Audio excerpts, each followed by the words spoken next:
To Spirit of the Outdoors, live from Mississippi. And we are so glad to be in Mississippi tonight. Oh, I've already got the grill going. We got a big old yard pimp up on the grill. Y'all know what a yard pimp is? I went ahead and put it on because chicken takes a little while to cook. I like my chicken plenty done. However, this time I put a good bit more charcoal in there. Charcoal I made. And I don't think it's gonna take it quite as I got a little bit more hotter than I've been letting it get. So what I'm finna do is I'm gonna put me a snack on there, and I'm gonna show y'all this onion. Now this is the way I do it. It ain't the only way to do it. You do it like you want to do it. You know what I mean, Burn?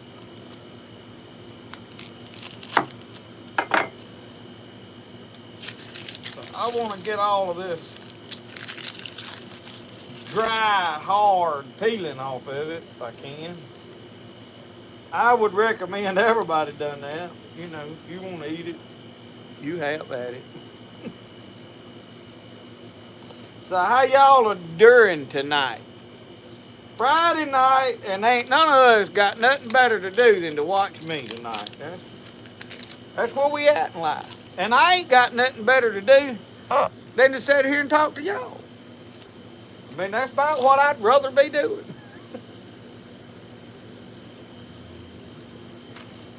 Y'all, I went up there, rambled around the mountains. It did take me about 2 days, and I done had me a belly full of that. I mean, a belly full of it. So let me turn this down so y'all can see what I'm doing. What I'm going to do is cut me a bowl out in the top of this onion. Old Justin Wilson said an onion. So what you're doing is you're making you a hole to hold that goodness you were fixing to put off in it. I'm going to make it a little bit more holler.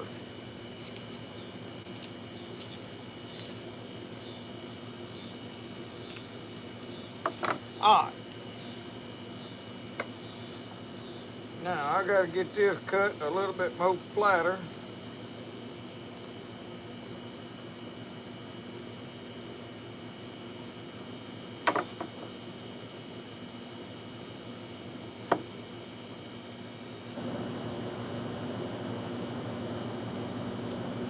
So you want it flat on this bottom side because you want it to set up like that right there.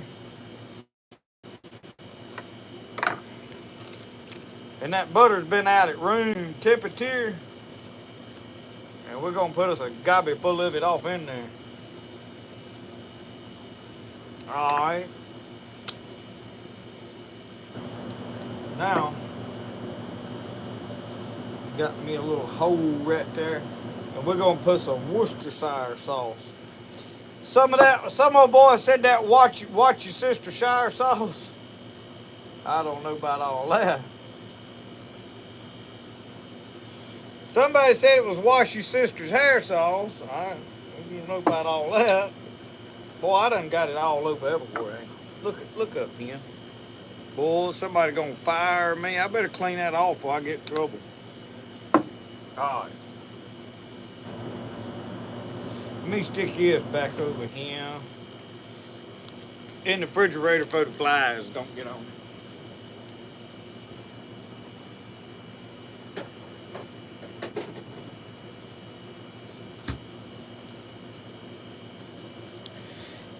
Let me bring y'all over here to the grill.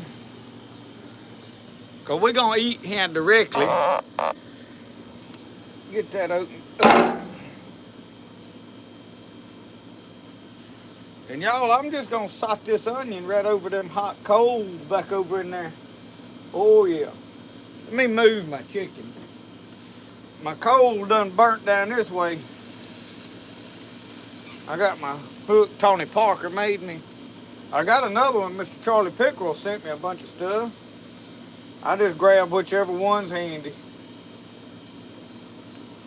But we get that right here up over that fire. Yes, sir.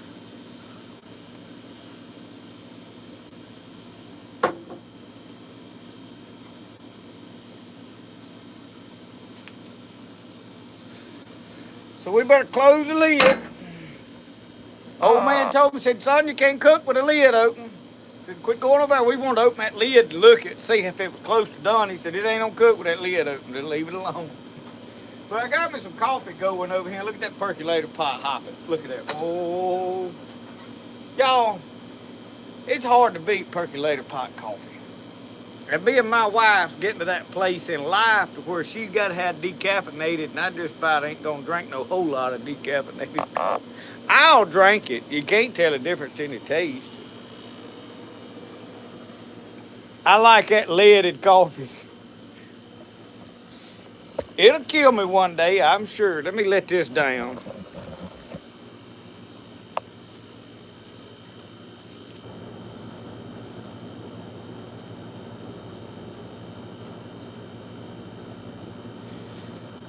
Alright, so what y'all doing tonight? How is everybody? How's your mama am? I gotta adjust this camera where I had to get it like I like it. And I want it down just a hair like that. Alright. Y'all, I went and reground Jonah today. See that shiny edge? I was struggling to sharpen it. This was the first one I made, and I freehand ground it. And after I made it, the next ones I made, I started putting a little more grind, a little more angle to the grind. And mine just didn't have a lot of angle to it. And I kept saying, now everybody else has got a better knife than I got. So by George, I reground that sucker today and cut now. I wanted it where I could, hey, that joker right there will take your hair off your arm now. So what I've been doing sitting here while y'all, before y'all got here, is my shoes. These are Cole Haan's church shoes, what I call them, is what they are, eh? I bought them in a thrift store. I give $5 and something for them. I've told y'all this several times. And the reason I fell in love with them is they real leather, good shoes, but they ain't got no heel on them. I don't like that heel on those shoes. Go clonk, clonk, clonk. You can't sneak up on stuff going clonk, clonk, clonk, clonk. So when I found these, I had to have them. Well, I about wore them out. I mean, to tell you, look at here on this one. Look, I done wore a hole in the side of that thing. So what I've been doing is I got me some saddle soap. I've been sitting here trying to clean them up some with this saddle soap and help waterproof them and all such as that. And I ain't real proficient with this stuff. I didn't go to military and let them teach me how to shine shoes. That's what they do there. Teach you how to shine shoes, from what I heard. That and peel taters. I didn't never go. I didn't care nothing about shining shoes or peeling taters. But here I sit. I've done both in my life, so I guess I should have went and let them boys show me how. Some of y'all could probably tell me a little more about it, can't you? But anyway, I'm trying to clean them up, because, man, y'all, it's been so dry around here. Every time I look down, I mean, it's just piled up, dirt up on my feet. I figure I'm going to have to start getting charged a trucking tax, with a fuel surcharge and such as that. Because when you start commercially hauling dirt around like I'm doing, the government wants their cut out of it.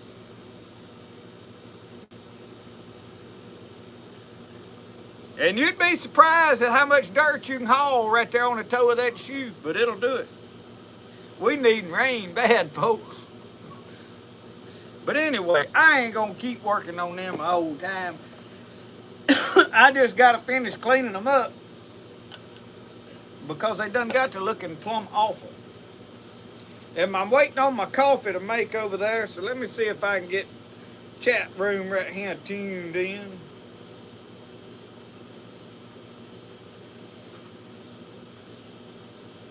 It ain't gonna let me find it, I don't reckon. There we are. There we is. Who all is here tonight? Oh, Lord, what a pile of folks. 86 people. Welcome, all of you. Glad to have you tonight. Join in. What we do here, if you knew, is we just talk about whatever comes up, just like we all sitting around a campfire, chit-chatting with a cup of coffee, and just whatever comes about in the conversation. That's kind of how we roll with it. We do some question and answer, and I take some suggestions. Sometimes I do a lot of cooking. Sometimes, like tonight, I had to already get that on the grill, or I was scared I would never have it done tonight. Oh.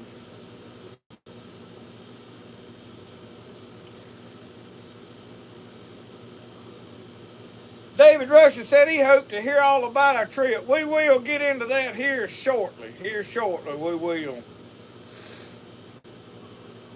Rodney Dunaway, we got cooler weather here, but it is, they say next week is supposed to get tough.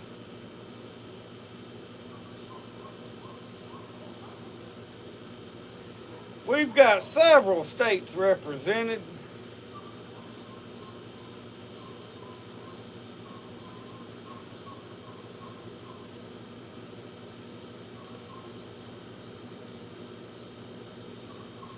Well, I got some kind of gnat or something wanting to get my eyeball with me. I'll get him here shortly. Anyway, I get a lot of questions about this feather. I had to pull it around in front of me because it's hanging back there. It has no significance. I just like it. So that's pretty much sums that up.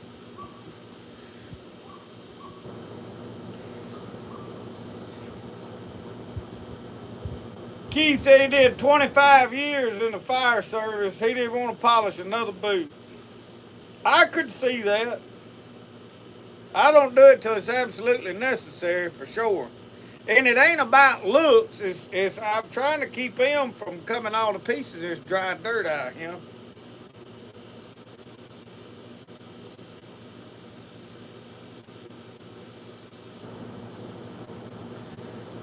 Martin, you didn't already have enough eggshells in there when he got to them?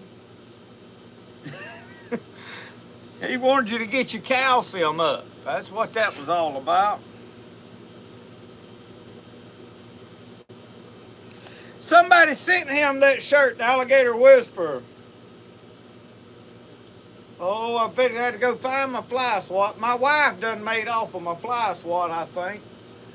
It ain't a hanging on the peg, and they'll start, when I ain't got it laying here, they start swarming around everywhere. But I've tried to throw all the fruit, vegetables, and all that junk out where they ain't so bad.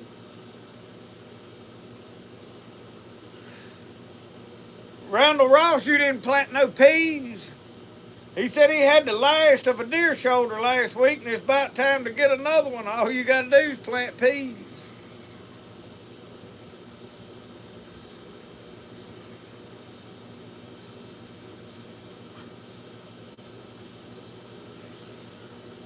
County line logging. How are you tonight? Oh, so anyway, somebody had asked about the trip. We was to go ahead and get that discussion talked about and over with. I was in the woods Saturday filming that video, Swamp Scout, and I was just down there looking around, enjoying. It was hot as blazes, but I was rambling around down there in the woods and got a text message. My wife said, "I'm packing. We're gonna leave in the morning." And I figured out what it was.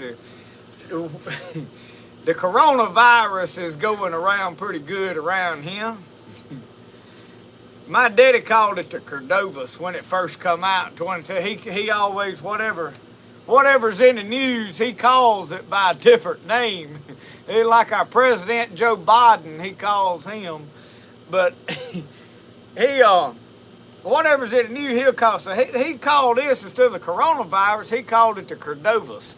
So it's been a running joke going on around here about the Cordovas. And well, that's been going on around here. So my wife, she really just didn't want to go to church, because at our church, we do a lot of handshaking and holding hands when you pray, and neck hugging, and, grab your neighbor and shake them and all this kind of stuff. And I don't like it, but, you do it because the preacher said do it. You don't want to look like, you got a rebellious spirit about you. But I don't like holding another fellow's hand down there when we are praying. I really don't. But we do a lot of that. So if somebody's sick before service is over, pretty much everybody's got it. So my wife, let's go ahead and leave, because she said we'll get sick and then we won't be able to enjoy the trip. So we cut out. Sunday morning, bright and early, about 7 o'clock, we was on the road. Had our stuff packed. We spent all Sunday evening blowing up air mattresses and getting things packed in the truck. We pulled out and we drove across North Alabama. I like to ride 2-lane roads and take my time, not be in no hurry. I can enjoy my ride. And we got over into around Fort Payne. We just sightseeing and looking and decided let's start working our way up Georgia. And we went right below Smith Lake. Uh-oh, my chair's fixing to give up on me, y'all. I just felt it pop. I'm finna have to get another chair. Look at it. The bottom broke. I glued this one, now it's broke over here. Y'all see that? Look at him. I glued, it broke right here, and I glued that together, and that just broke right here. I'm figuring I got to re-glue it. Let me move it over here. I got a backup.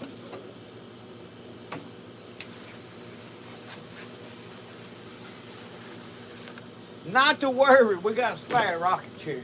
All right.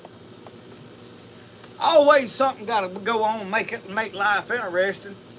So anyway, we get over there, start working our way up into Georgia, and we looking for a place to camp. We somewhere below Clark Lake. We routed towards Blue Ridge Lake. And I'm turning the road, and I pull up this stop sign. This is a little 4-way stop, and there's a fellow over there with a fire going, got him some boiled peanuts on there, and had him a big old sign painted in hand-painted letters, said boiled peanuts. And I said, I bet them's fine. So I wheeled in, went in there and got me some and talked to them folks a little bit. They said, oh, there's a good place to stay right up the road right up here. Said, it ain't nowhere. Said, Doll Mountain's got a wonderful campground. Said, that's where you want to stay. Okay, I'll try anything, because I didn't know nothing about the other place. Well, we get up there where they said go, and I'm eating them peanuts, and a chunk of them hulls out the window the whole way. You know, they filled that cup full. Y'all seen the video. And we get up there to pull in the gate, and they, right as you turn, you kind of go up this hill, and it levels out, and they got these 2 brick columns with nice shrubs, big painted sign, you know, and it's for about a half a mile to a mile, it's big fancy houses on either side. You riding up this ridge really up there. Well, when we got to where that gate was, there was a black bear about this tall. I mean full grown with a head this big around, standing right dead middle of the road. My wife said, I ain't tent camping here. So this was the beginning of our problems. We get on up in there, and all of them campsites is just kind of, you know, if you notice, they just kind of sticking off of the hill there. Well, I'm loving it. Me and Brody's excited. My wife's like, we not camping here. I was like, we're going to have to. So we ride around. I was like, you pick out which one you can deal with the best. And we finally picked one. I was like, look, we sleep in a tent in this one. The steps go down. If Brody falls, he'll land on the picnic table down there on that one. Okay, we'll stay here. So we set up tent. Beautiful place, peaceful, quiet, wasn't much mosquitoes, cooled off. We bought citronella candle. We forgot our chairs. Had to go to Walmart's and buy some chairs and a light. Had a good night though. Very pleasant, right up my alley. But my wife's blood pressure starts going up. Start having this trouble. Yeah, this happened the last time that she went with all them women on that trip. Y'all remember correctly. I was here by myself for a day or two, and she was gone when she started having blood pressure problems then. So we pack up the next morning, leave and get all the way up, go to Maggie Valley. Well, we'll go to Cherokee, walk around Cherokee, everything's fine. We'll go to Maggie Valley. We find there, and for whatever reason, we meet Judy and them, give them the puppies, and trying to decide, well, what we're going to do tonight. She's like, let's stay here. Maggie Valley is quiet. There ain't a lot of people in it. Ain't a lot to do there. Right up my alley. That's what I like. Not many people. Good place to stay. So she checks her blood pressure again. Blood pressure's still high. I thought, well, what's the problem? She said, well, I'm not going to eat no fried stuff. I don't know what it is. Well, I've come to the conclusion it's the ride. Just anxiety is her problem. And she's one of them people that if the folks in front of you, brake lights come on, you know, I always keep plenty of room between me and the vehicle in front of me. I can't stand that tailgate stuff. It don't matter where you go around here, somebody will get right up behind you where you can't even see the bumper. And you slow down to 40 miles an hour and they'll have plenty of dotted yellow line to pass on, and they won't pass because they can't see around you. They so close to you. And otherwise, they looking at that phone, so they just need to be able to look up and see your bumper to know where they're going, if they in the road or not. I can't stand that. I'll brake check them every now and then, but I had to repent over that. So anyway, I got plenty of room in front of me from the cars, you know. I usually try to keep 40 or 50 yards at least, but if these brake lights come on 100 yards up there, she goes to holler. If you get close to it, I mean, every time you run out of the road, she screams. I try not to do that very often because now they got them things down the side of the road go brrrr, you know, makes all that racket. My Lord, you can't even run out of the shoulder of the road no more without it creating all kind of havoc. But we check her blood pressure, Maggie Valley is high, but we found this hotel room, or a motel. It's, you know, got separate doors outside, and they're stacked one on top of the other one, and when you go out the back door, well, it's just one set of rooms. It ain't like there's a hall and rooms behind you. So on the back porch, man, there's a creek running by, 2 rocking chairs sitting out there. Well, there's rocking chairs all the way down the thing. It's, you know, all the rooms are attached. We wound up sitting out there. There's a creek running over the rocks, and we sat out there and enjoyed it, relaxed. Her blood pressure come down that night. And then the next morning, we get up and we go to Gatlinburg. Ride through the mountain, up them curves, you know, through Newfound Gap Road. Go by Cleveland's Dome. We don't stop there. There's too many folks. There was more motorcycles up there this trip than I believe I've ever seen at one time. And I used to ride a motorcycle. There was a lot of them. But there was just a lot of people there wasn't many on the east side of the mountain, but once you started getting over toward Gatlinburg, man, there was folks everywhere. We stopped, had our picnic, got into Gatlinburg, done all the Craftsman's Row stuff, and when we went through downtown Gatlinburg, man, you couldn't even drive. There's so many people. They was walking down the sidewalks. They was just about stumbling out in the road. So you had to watch to keep from running into them. We went and did everything we wanted to do, and when we come back through Gatlinburg, I was like, well, where you want to go from here? She said, it don't matter. She said, you want to start working our way back towards the house? I said, yeah, sounds good to me. Our working our way back towards the house consisted of some little 2-lane road that didn't have no line in it. I think was really a 1-lane road, but it was 2 ways. You turn off a Newfound Gap Road, it skirts all the way around and comes out at Wares Valley over there, if y'all ever been through there. So we made it through there without a hitch, and when we come out at Wares Valley, I took a left and we went down there and took a right. We was in Cleveland before you knew what was going on. Cheryl said, we're going to eat in Cleveland, and said, we'll get a room there. So we eat in Cleveland and got through eating. She said, what do you want to do now? I said, you want to go get a room or what? I said, I feel good. I said, let's drive a little ways. We talked to my daddy. He said, you need to try to make it to Fort Payne, Alabama. He said, that's what we always do. He said, that way in the morning you ain't got a long drive. Sounds like a good idea. We took off to Fort Payne, and by the time I got to Fort Payne, I had the mule headed south, son, and the bridle had done come off. We was running 90 miles an hour. I get on the interstate, I'm passing cars. They not passing me. And when I got to Fort Payne, I watched it go right on by. I said, how far is it to the house? She said, 3.5 hours. I said, we're going home. So we was done with a vacation. 2 days of vacation, that's all I can handle it.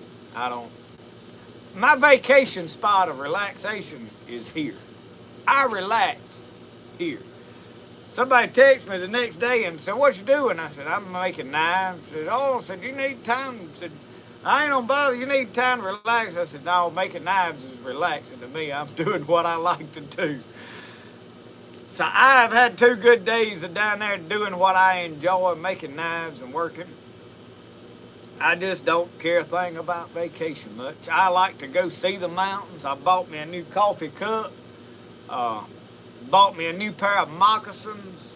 Something else we got. Got me some sage at that little old place at the Bear Meats Indian Den. That is a cool little place, and they had some nice elk skin jackets and buckskin. That elk hide jacket, they wanted, if I ain't mistaken, they wanted $1,800 and something for it. And I said, I can make that.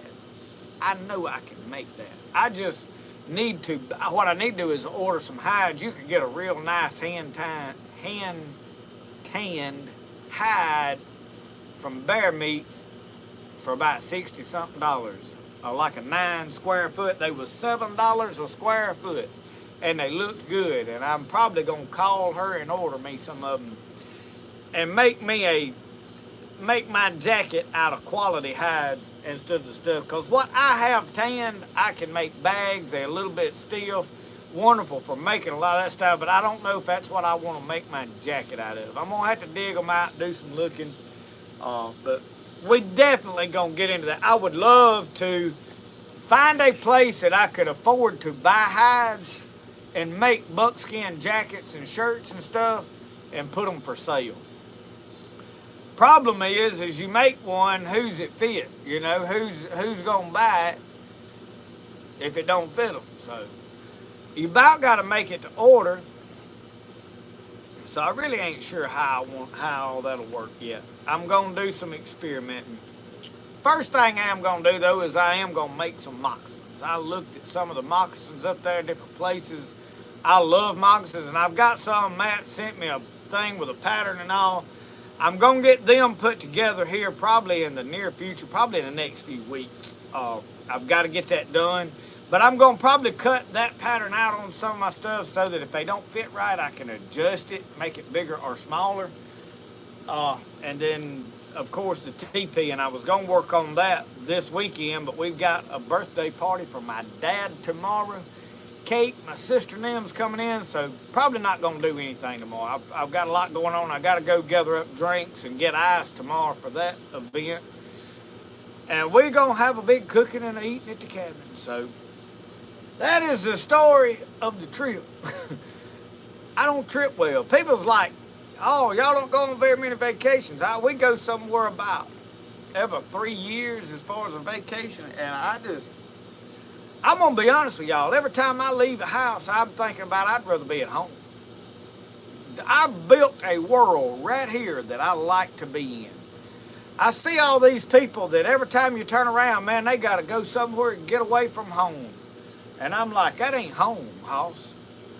Home is supposed to be where I enjoy myself. This is where I like to be. If your home ain't like that, you need to fix it. I mean, you need to fix it. You need to adjust your way of living, because this is where I like to be. And it ain't that, hey, I hate people so much I want to be at home. This is paradise to me. This is all my stuff's here.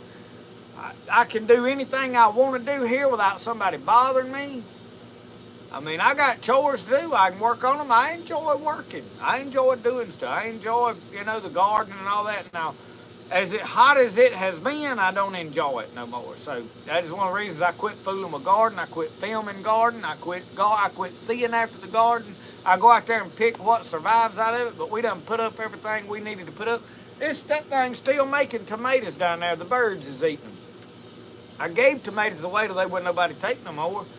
So I go down there and eat me one alone, but other than that, we don't fool with a lot of it. Birds is getting them. Cutworms got in it. I have thought about replanting fall stuff, but it's so dry I would have to water it. What pumpkins came up has all died. That happened last year. I had a good crop come up last year, but the heat and dry killed all of them, so that is that. Create a world you can live in. Create a world that you like to be in. A place that you call home that you don't have to take a vacation from. That when you get up in the morning and your day at the house is like a vacation, that's you got it figured out then. If it ain't like that, you need to start working on adjusting the way your home is. Because you only gonna get to live on this planet one trip. One lifetime. Make it enjoyable. Don't live at home where you miserable every day. If your home is miserable every day, you need to start adjusting some things. You need to start planning better and doing. Some people say, oh, all I do is work and come in and go to sleep. That ain't no life. That ain't. I don't care how much money you make. If that's all you do, you missing the point, Hoss. God didn't make us to live miserable. So that's why I don't vacation a lot. I'd rather be right here. Let me go see if my coffee's ready. I see Mr. Mike Reed show up. Good to see you tonight, Mike Reed. Of course, Uncle Sasquatch is here. Let me check on the comments before I go get my coffee, because I'm fixing to fill up me a coffee cup, and we'll talk about whatever y'all want to do. Mike, you've been doing some good teaching on the medicinal plants.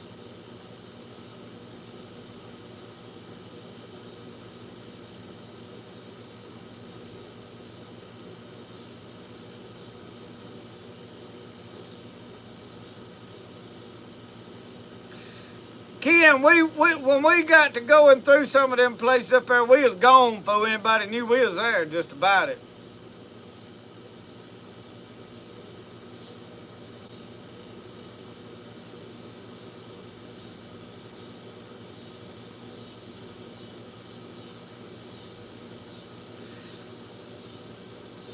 All right, Mike. Randall Ross said he sent me a link on Messenger for Good Hides. I'll check that out. I will check that out. I'm gonna bring y'all over here to. We need to do two things while we've been talking. We need to check on this chicken and this onion. Y'all can't even see that chicken no more, can you? Ooh, y'all. That chicken about done. If you can pull that leg out, that chicken done. We're gonna let it cook though. I like my chicken plenty done. I had a good meat cleaver, y'all, to cut up my stuff with. Mr. Uncle Sasquatch sent me that, made that for me. Let's see if this coffee's black enough. Is it still percolating? Oh yeah, we're gonna have to get a glove. This glove though I got laying out hands for the wrong hand. That's why I can keep up with it. I don't need to wear it. Well, they're pretty dark. It ain't black as I'd really like it, but the good thing about these cups, my sister gave me this cup. And the sticker started coming off. It's got the Navajo code talkers on there. I see somebody asking about a float trip. Oh, I'm pouring my coffee out while I'm trying to get over here and sit down. I have done them float trips. We did the Nantahala whitewater rafting one time. We took a bunch of young'uns up there and done it. It was a lot of fun. I would do it again. My reason for not doing it is Brody is just a little bit too little to do anything, and my wife ain't up for it. I told her while we was gone, I said, I really don't know if you're going to live through me or not. I think I'm going to kill you, because I like adventure. I like to camp and do stuff, and she's a nervous wreck the whole time. So y'all going to have to pray for her. I've been praying for her, but I don't know if I think I'm going to kill her the way I live. Especially if she tries to keep up with me.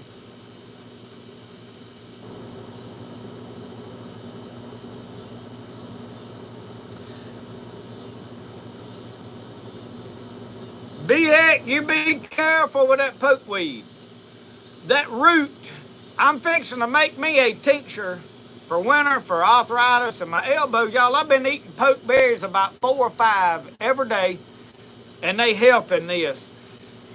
I'm thinking about making a tincture out of the berries, because I have tried to freeze the berries several times, and they wind up in my freezer squished and mushy, and you just...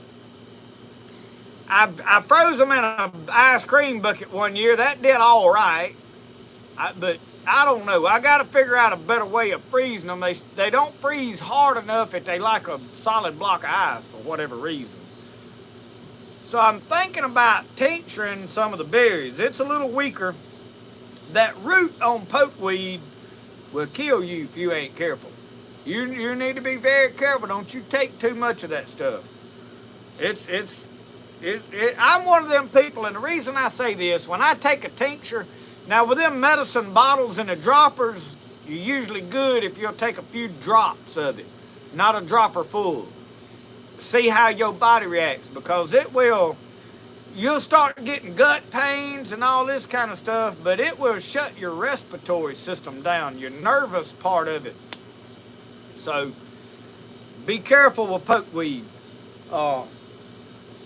It can be very helpful. It is very strong. But now it has helped my elbow. And then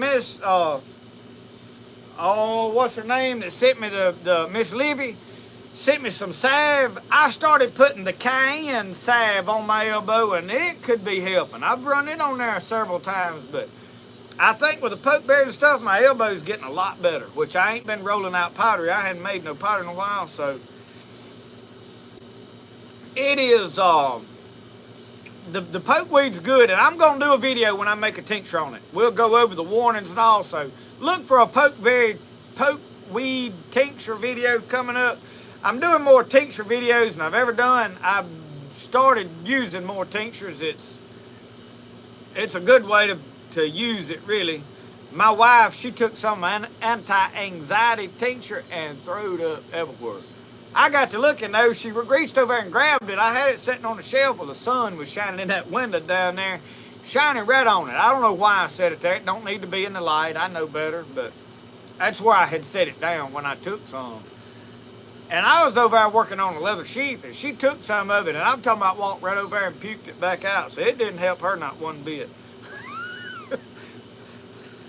Anyway, be careful with all that stuff. Talking about the canoe trips and stuff, though, down there on the Whitewater, we did all that. We are probably going to go back to the mountains probably next year, for the simple reason my daughter didn't go with us because we wasn't going to go do nothing that she enjoyed doing. I do want to take Brody to Dollywood when he's big enough to ride all the roller coasters. I want to take my daughter with him so she can ride them with him. I love to ride roller coasters, but I don't want to leave Michelle sitting over there by herself and Brody ride them, me and him ride them, and her have to sit there on the bench a whole day waiting on us in line to do stuff. So me and her can walk around, let Brody and Lissy ride rides, and we can be doing stuff and watching them ride or whatever. So we may go back next year or sometime if things work out and do that. But when he gets a little bigger, I would love to do the whitewater rafting and stuff again. But we'll just see. We'll just have to see all that. I do very little, Diana, of the dehydrating foods. And it's not because it's not a great idea and a wonderful thing. I do put my work into things I'm actually going to consume. Now, that being said, I did want to make pemmican again. I want to do a better job on my pemmican when I get some deer. So I wanted to dehydrate some berries and stuff, fruit, to have on hand to make pemmican with. But the blueberries, I never did. I canned some blueberries, so I may pull out the canned ones, some of them, and dry them out and dehydrate them. I could dehydrate some more apples. I've got a bag full of dehydrated apples. They good for apple pies and such. But other than that, that's why I hadn't invested in a freeze dryer. I don't really see me eating a lot of that stuff.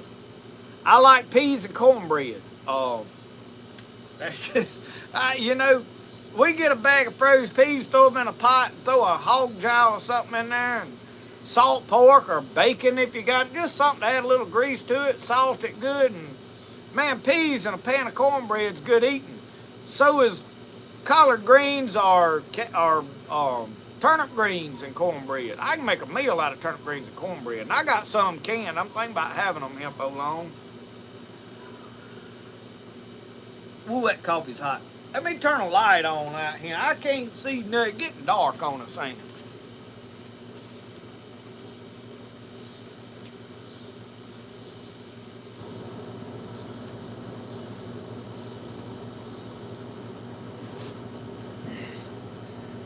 But talking about the dehydrating foods, if you like that, like making trail mixes and stuff, I eat some of it.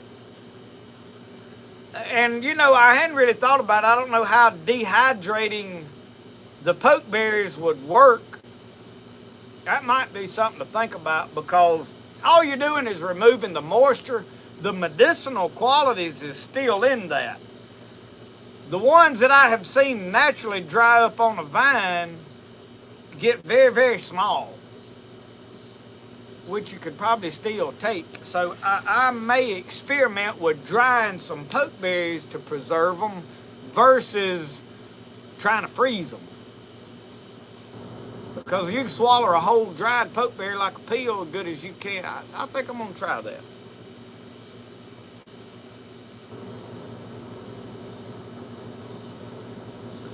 Mike Reed having some blueberry pie. You making me want to go get my blueberries and my ice cream out. Them canned blueberries poured in that ice cream's pretty good. Mike, do y'all make blueberry pie like with a Cool Whip with the blueberries and all in it? My mama, she is like whipping cream and a pie crust with blueberries all in it, and oh, it's almost like a cheesecake with blueberries in it, but it ain't quite as dense as a cheesecake is. Buddy Brian said dry pokeberries work fine. I think that's the route I'm going to take. I think that's more practical than trying to freeze them and keep them in a freezer.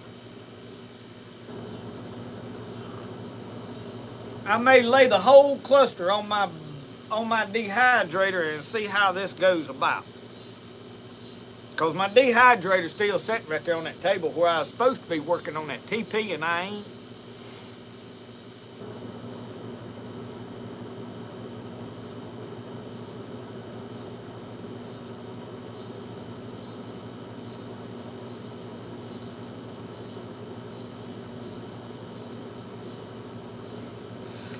Mike Reed, I looked when we was riding through the mountains. I found jewel weed on the sides of the road. Man, they was Joe Pye weed going and coming.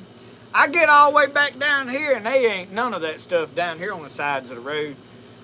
We got a lot of wild lettuce and the goldenrod is popping off like crazy down here now. A lot of stuff's drying up due to it just being dry. Like my wild lettuce looks awful. Most all of it. It's still useful, but it looks bad. Which I've got plenty wild lettuce tincture. So I hadn't harvested anything that I didn't need. I got a big mullein plant hanging up. I'm probably fixing to tincture some of it. I usually just make tea out of most of those things whenever I need them. But we had somebody come by today and got some of the mullein that I've got dried. I wind up giving stuff to people. People in fact, once they've learned that I keep plants and know a little about it, some of them have gotten comfortable with some of the tea. I have better luck getting people to take teas than I do tinctures and stuff. I don't know why. Some of them tinctures, they get strong, and so I have given away dried plants for people to go make teas with.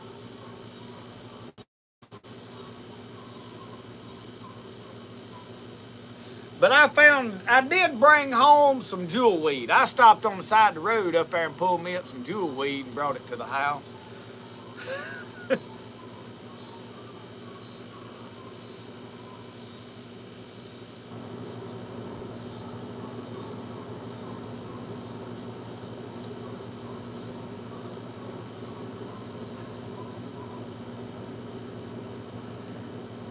I've got sassafras out here like crazy, and I am going to dehydrate some sassafras to make filet for my gumbo.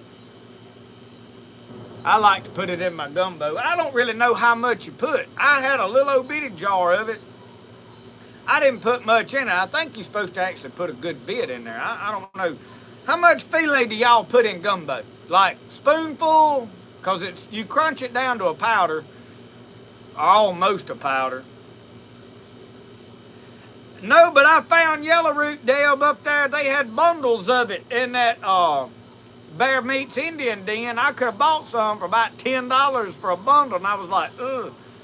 I don't think it grows right here where I'm at. This is muddy bank stuff. I think it grows in that rocky soil along streams, but I ain't sure about that. Yellow root is golden seal.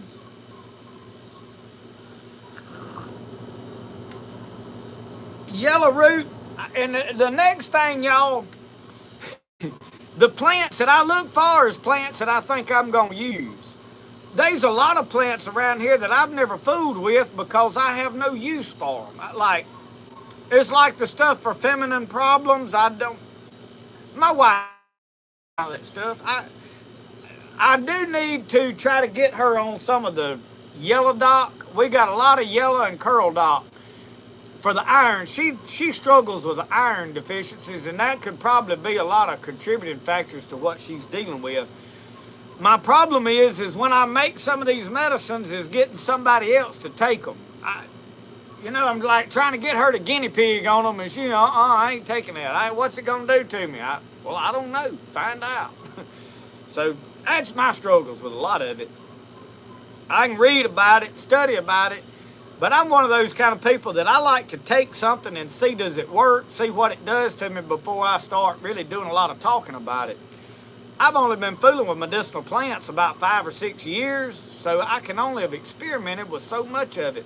Mike Reed been doing it for 50 years. He knows something about it. Jody said didn't eat filet.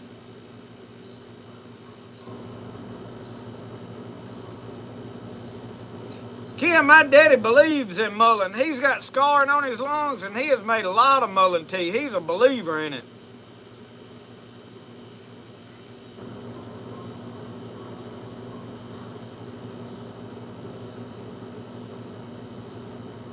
Harold Neely done ordered some Jimmy John's. I had enough restaurant food while I was gone. I was ready to get back home to some. We had some hamburger steak last night with peas and cornbread. Oh man, it was delicious. And I covered them hamburger steaks with some sauce that my buddy Tony Parker gave me. I got to get up with him and get the recipe off of this. Tony, if you happen to be watching, I need that recipe for that meat sauce you sent home with me, because we done fought over that stuff. That's some fine eating. I don't know what all's in it, but it's good. Joe, I was looking at cattails this week in my book. And I'm going to show y'all another book. This book right here ain't much for plant identification, but I don't really need a book for plant identification because we've got Picture This, we've got Google. There's several apps that will help you identify plants. Please don't ever just go off and take a picture of a plant and say, okay, that's what that is, and start using it for that. They can be wrong. So what I do, this is the best method. Picture This or whatever you use, whatever app, Seek, whatever app you use, let it identify it. Then type that into Google and then click on images, and it'll just pull up a whole pile of pictures. You look at all of those pictures and look at your plant. Does your plant, is it the same as the majority of them pictures? If it only looks like one of those pictures, I don't know if I'd try that or not. You want to look for a different identification. So once you positively know, I got a whole bunch of pictures, this is the same plant, I know for a fact this is it. This book right here is a good book. It has a lot of plants in North America. And I don't know, I'm sure cattail is in here. We'll look at. But I was reading about cattails. The first experiment I had ever done with cattail, I pulled it up and used the root for a toothache for my daughter. I had read about it being good to put in your mouth for toothaches. And she said it helped her. She said her mouth went numb. I had never actually used it. But I was reading, and there's another grass that I was looking at, and I can't remember the name of it. It grows, it says, mixed in with cattails. Has a lot of uses. I was also looking at water lilies. I've got this duck pond back here has got all of that stuff. So I'm going to probably go down there and do some videos on some of those. See if I can find cat tail with. And I don't know if it may be under the scientific.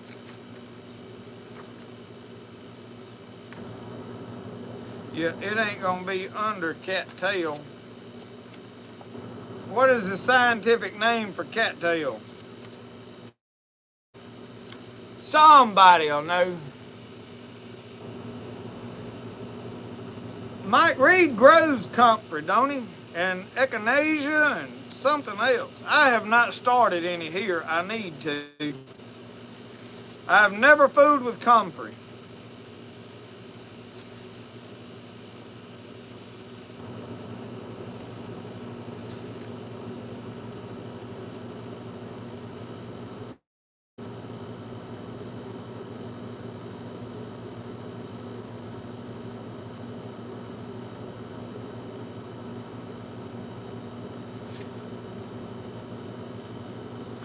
Cattail is not in here.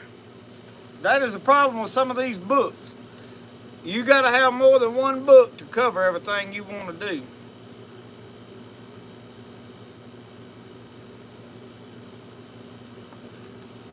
So, it ain't in there. I was going to read about it. But that is a good book. It's got a lot of plants in it.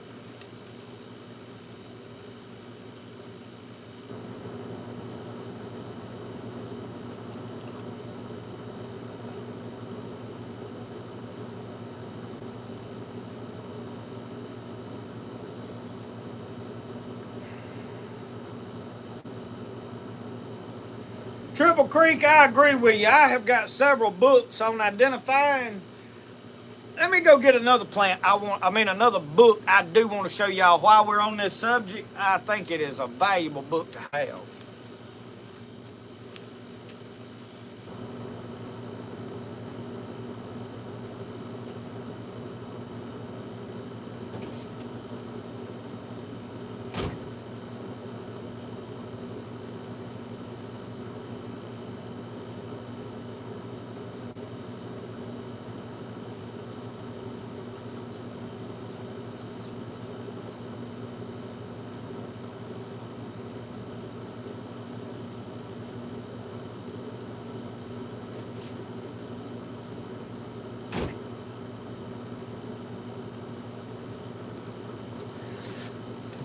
Talking about field guides. This little green book right here, the Audubon Society Field Guide to North American Wildflowers. Y'all, let me just show you. If y'all hadn't ever looked, somebody left this in the comments for me.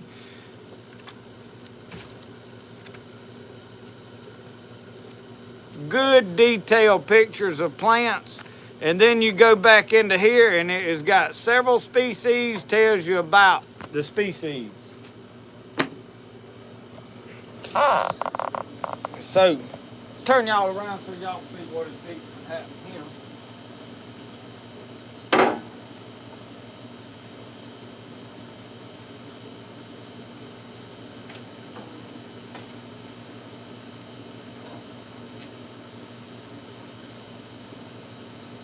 I'm gonna have to grab this. Oh, y'all. So I'm gonna tell y'all what's fixing to happen. I'm finna cut that chicken half in two, and I'm eating one half of it. But look at the juice running out of that onion. All right, you want me to cut it in half out here, or you want to?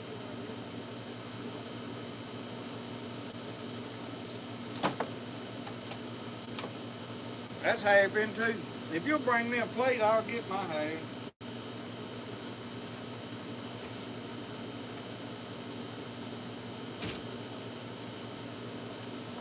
And there that is.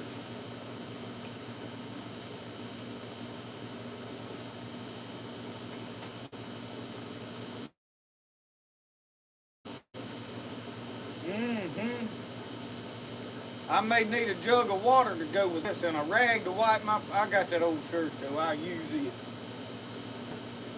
Well, I'll cut it.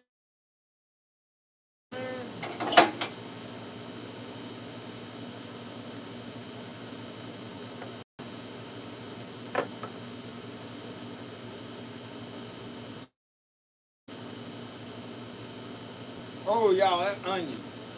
Oh, my Lord. The center of that onion. Here's your rag. I know you'll need it. Yes, ma'am. Thank you very much. You want any of that onion? None of it. I made the whole thing. If you'll be so kind in a little bit, bring me a glass of water.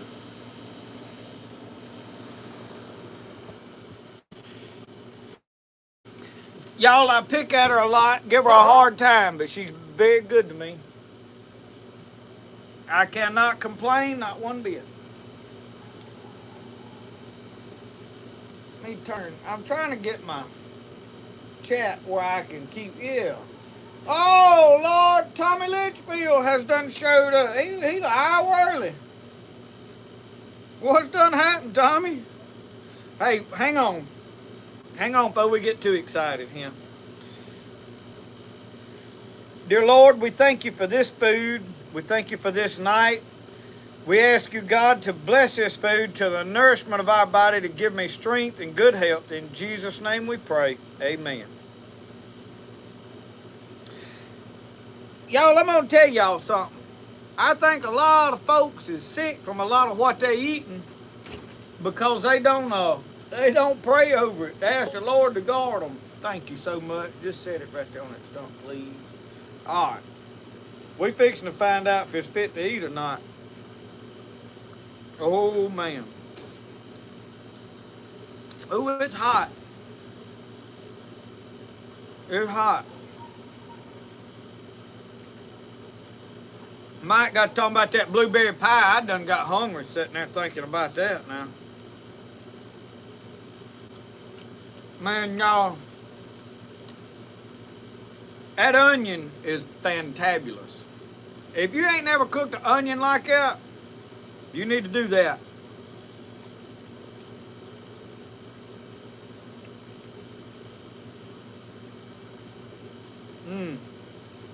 I was just sitting there thinking about how good that was.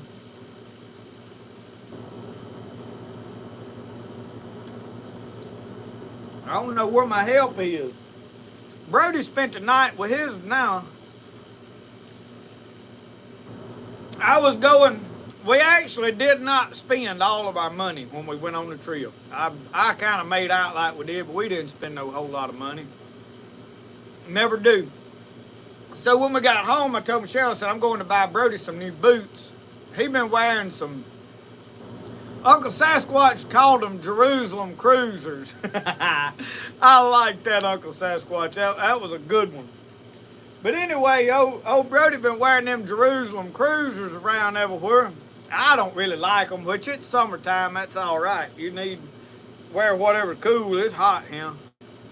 I wanted to get him some new boots. So we went on was going to Williamville to get him some boots. They got a whole bunch of boots there at that place. Brody's over at Nana's. We went by there to get him. He said, I'm not going. He said, I said, well, I'm not getting you no boots. He said, yeah, you get me some boots. He said, get me some good ones. He said, I want blue ones. I said, you don't want to go and pick them out? He said, no. He said, I'm tired of going places. He wanted to stay at home. He was tired of going. He done been enough.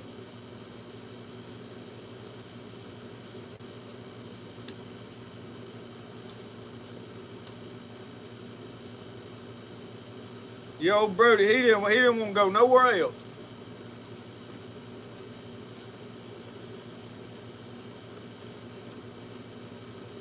Michelle did order Brody's homeschool curriculum. I don't know when it'll be here, but we got it ordered. We're planning to start his actual schooling in September. Brody knows his ABCs, though. Got that down, Pat. Me and him had to work on it pretty good.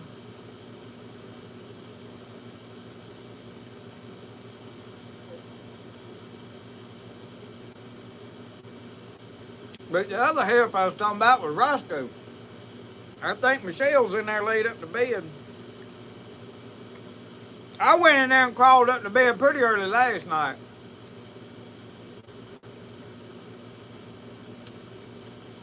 And I almost made it all the way through Jeremiah Johnson. Night before last, I didn't even make it to where we met Bear Claw. Well, they just met him and I went to sleep. So last night, I watched him till he fought Marty Stewart over there somewhere or another, and then I went to sleep. You know, that one Indian fella he fought looks just like Marty Stewart. Long in there, I went to sleep, so. I did discover, though, my Jeremiah Johnson movies done got to skipping in 2 places, so. I got on eBay and ordered me another copy just to have in case. I'd hate to, if I got where I couldn't watch Jeremiah Johnson, I probably couldn't be able to go to sleep.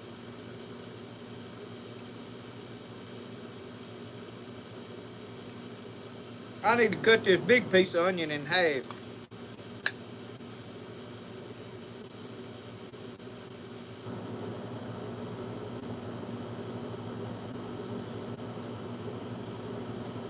Donna, what you rambling on about being barefooted?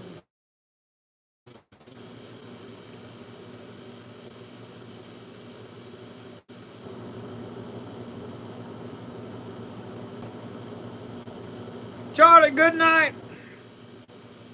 Call me sometime this week, Charlie, when you get a chance. I can't never think about it during the day. When you get time, give me a call.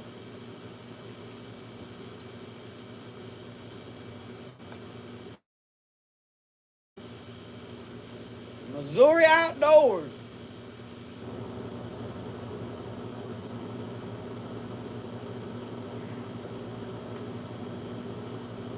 Y'all, I was about to starve to death.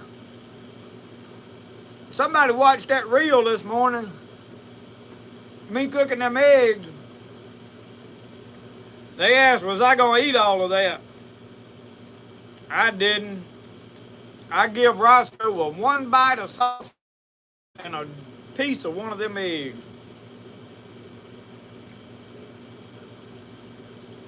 But I tell y'all something, it ain't nothing for me to sit down in the morning with some sausage or bacon,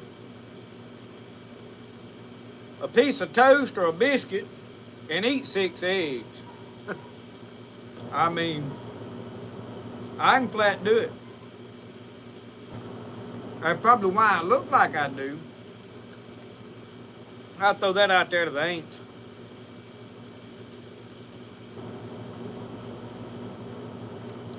It doesn't dry around here, y'all. The fire ants can't even build an ant bed. They can't get the stuff to stack up. It just keeps trickling down.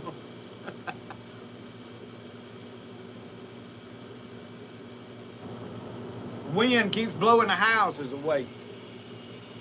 She brought me out. Look at that water, man. I love water now.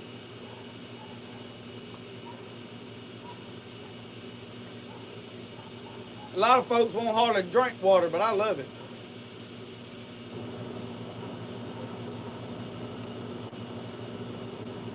You know, B.A., I ain't watched Davy Crockett in a while.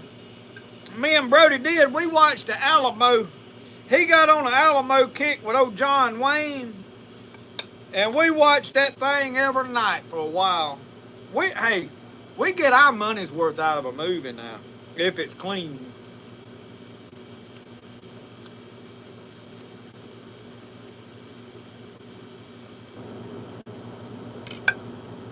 You have to watch nowadays, you can't find nothing clean. I come in here the other day, I tell y'all. I come in here the other day, in the middle of the day, we had Brody, he's learned how to operate the remote. He can pick what he wants. we try to keep a close eye on what he's watching. But now I don't, apparently I don't keep a close enough eye on it. I come through there and there was some folks up there and it was a YouTube video for the kids and they playing with army men. And man, you ought to heard the language that come out of them folks' mouth. I mean some strong words. After they blankety-blanked about twice, me and Brody had a pretty good conversation amongst ourselves there. And he lost his YouTube privileges there.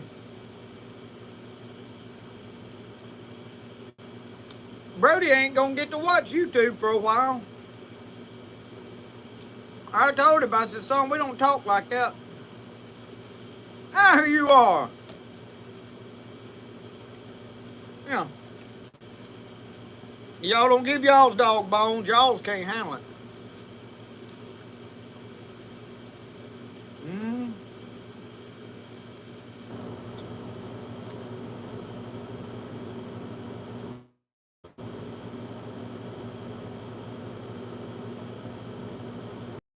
I bit off into some bones.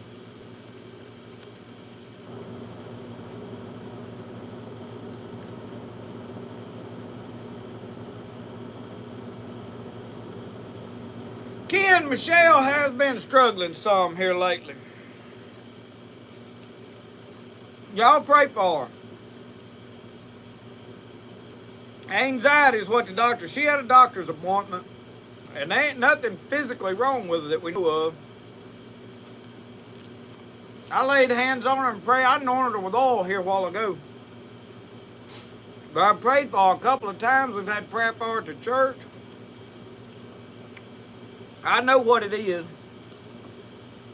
Old booger man. Anything he can do to put a damper on my life. He's tried to do that mess to me, and I don't pay him no attention. He done figured out he about can't keep me down.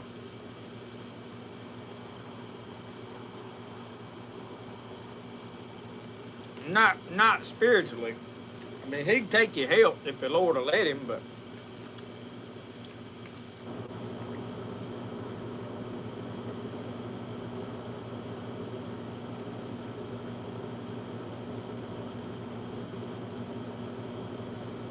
you'll find out, though, if you ever start really trying to do something for God and really making a difference, the devil's coming at you with everything he's got. The Bible says that he knows his time is short. He got but a short time to deceive, but he done got a bunch of folks deceived. And there's a lot of people out there that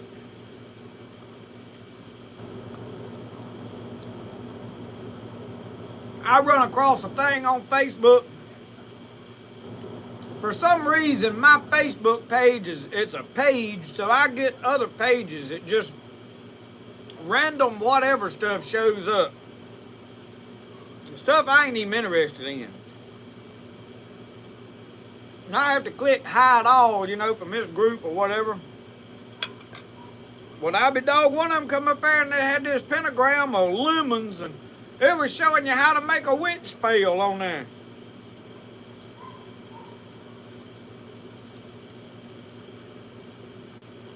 I said, some poor sap thinks that'll work for them. But then they'll turn around and think I'm stupid for believing in God. I don't get it, Big Dan. What's wrong with folks, Roscoe? What's wrong with them? They plumb crazy, ain't they?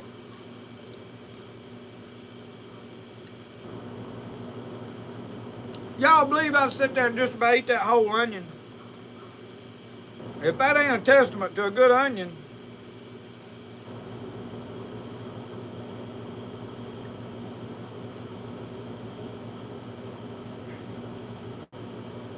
Mr. Darling, Briscoe Darling, he said eating speaks louder than words.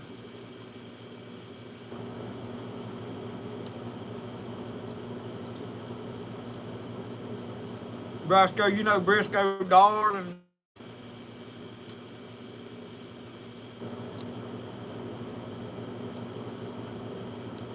We were gonna check into that hotel up at Maggie Valley. Michelle said, "Well, is this place right here all right with you?" I said, "Fine with me." I said, "All I need is a bed and a place to bed down. A bed and a Bible's all I need."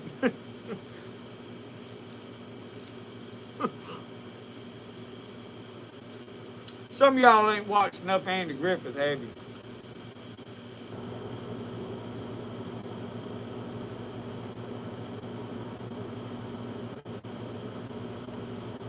Roscoe, you can have him bone.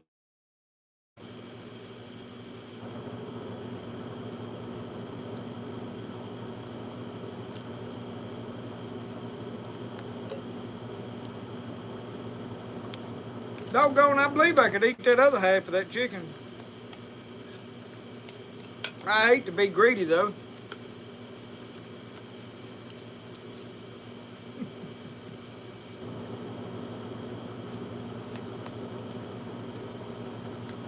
I'd share that onion with Roscoe, but I don't believe he'd like it.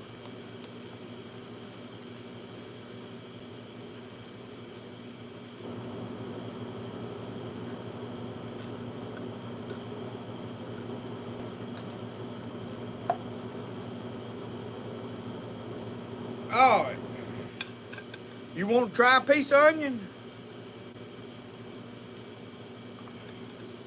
No, he ain't gonna eat it. All right, that's all we got left.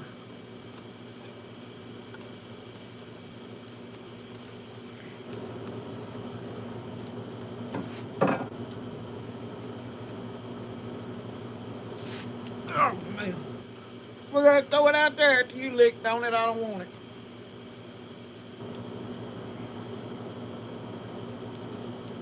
All right, now where was we? I feel much better now. I hate my chair broke again on me. I was liking that chair. And for those of you that didn't know, I picked that chair up off the side of the road, just about in that shape right there. I fixated it and been using it, and it broke again in another spot. So I don't know. I guess whenever it was made, I don't know what kind of glue they used, but it wasn't forever glue.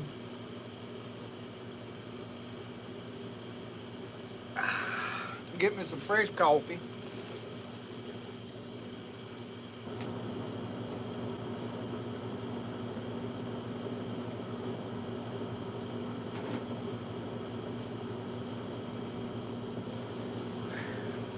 All right, now I'm good to go for a little while. So, see if we can get caught back up, see who's still here, who all went home, and Dad burn bugs getting everywhere. All right, we was on medicinal plants. Oh, when I got sidetracked with the food there, come on.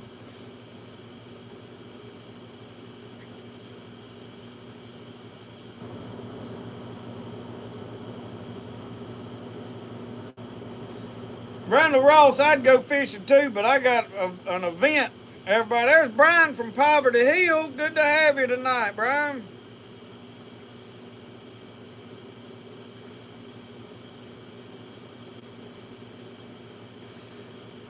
Ricky, I've got some new accoutrements for my muzzleloader. Todd Frazier sent me some sabots, which I had some. He sent me some lube. Uncle Sasquatch has sent me some patch material. So yes, next week, most definitely, we're going to shoot that muzzleloader. My bow is laying right there. I've been shooting my traditional archery out here at this yellow target some. I'm getting better with it, but I want to break out my compound bow and dial it in, because I may hunt with it some, just to have some more range. I don't know. I'm not one of them die-hard traditional archers, but I really do want to kill a deer with this traditional archery. We'll have to see how everything goes, how good we are with it.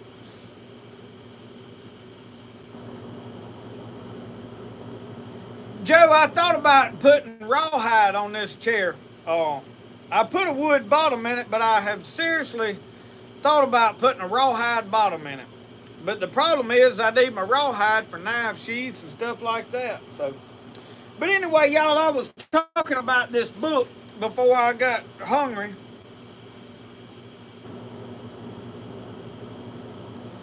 This thing right here has got, it goes by color of flowers and a lot of good information.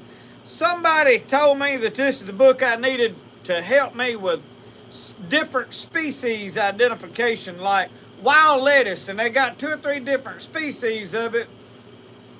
And this is what would show you, this is why this is this species. This book, as far as it covers, they ain't but about 3 species as it covers here in Mississippi. I don't know how many we actually have, but as far as a plant ID field guide, Peterson's are good. I've got 2 Peterson's medicinal plants and Peterson's edible plants. But this one just covers wildflowers.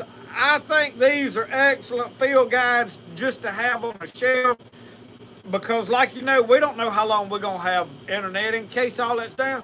What if it gets to where we just can't afford to have it? You know, I mean, there's a lot of scenarios you could think of where you may not have a phone no more. What if your phone goes down? Well, you ain't got picture this out there anymore.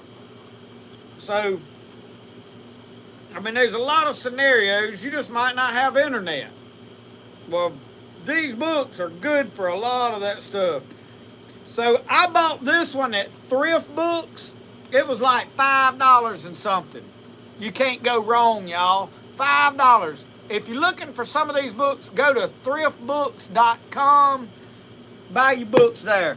I like to Amazon a lot of stuff. If you're going to buy it from Amazon, go through my bookstore.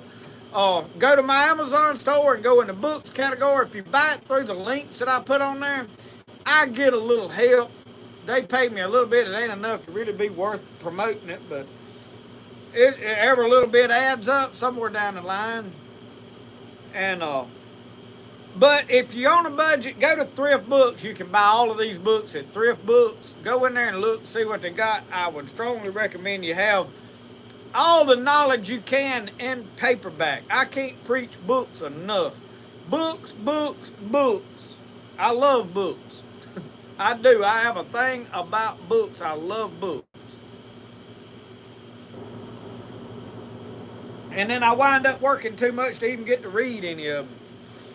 Linwood Vowell. Davy Crockett Rendezvous in Lawrenceburg, Tennessee. That sounds like fun. Carolina Monkey, glad you logged in. Sit and have a chat with us. Johnny Davenport, thank you. Butterfly Farms. Well, I was in Northwest Georgia last week. Or, well, first of this week, actually.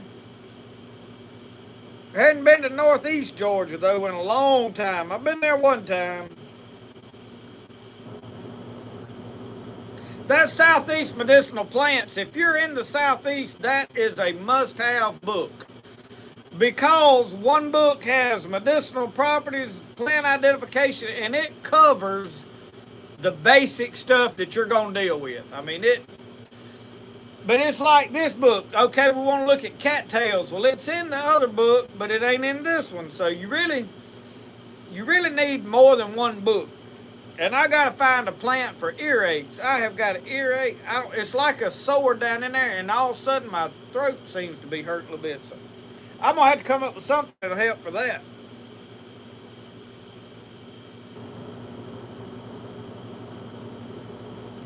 Harold Neely, that crossbow, I would say the crossbow was a smart move, because a crossbow allows you a lot more hunting opportunities. You can hunt through archery season and all of that with it, and it's a lot more effective than a regular bow for the average person. I love a bow, so, you know, each person needs to hunt what they prefer, but just in a general broad spectrum, a crossbow makes a lot of sense because it shoots flat. It's like a rifle. You just aim and shoot. and you can hunt all of archery season. Most states don't require a special permit for a crossbow anymore. I could see a crossbow makes a lot of sense. In fact, I got a buddy over here that's got one. He said, "Why didn't I buy one of these years ago?" He's got a Matthews regular bow, but he said that crossbow. He said, "Man," he said, "I can hunt with that." Garlic oil. I have to check it.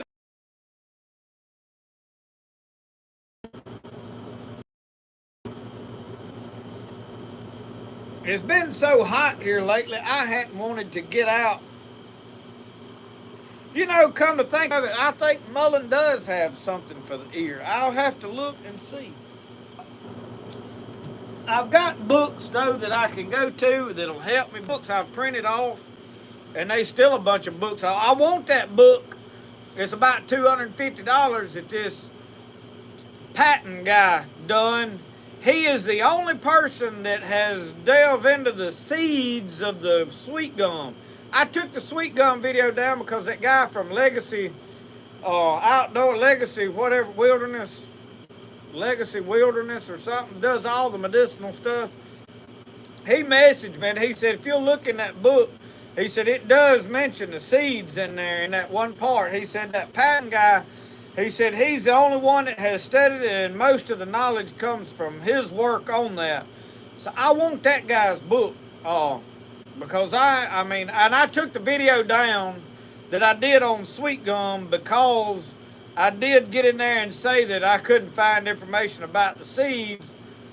And then the book I've got does briefly mention it, but it's like a very small footnote.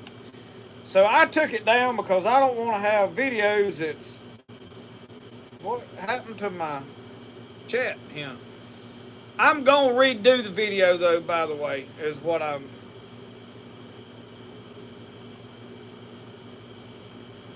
There we go. I've got mineral oil.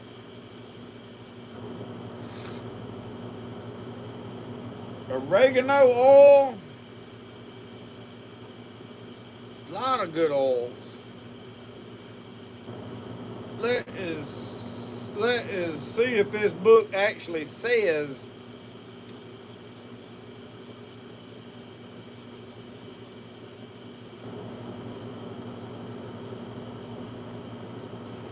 earache, page 80. Okay, and it's got a list of pages. So you got this book, then you got to go to page 80, see what plant it is.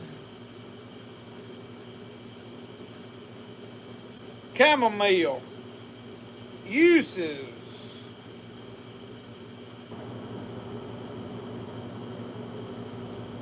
Chamomile is widely known herbs. Perhaps its livelihood is established through its early use in childhood ailments such as colds, infantile convulsions, stomach pains, colic, earache, restlessness. So that'd be chamomile. Let's see what other plant. Where's earache? Okay. Page 81. That's the same plant. 82, are we still dealing with the same? Yes, same plant, obviously. Alright, page 102.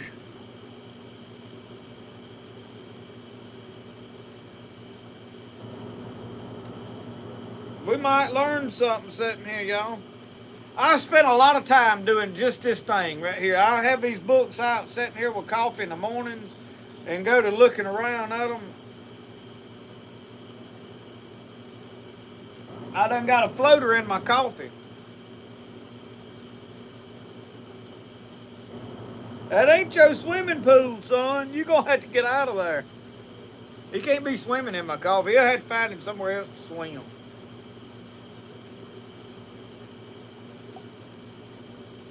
All right.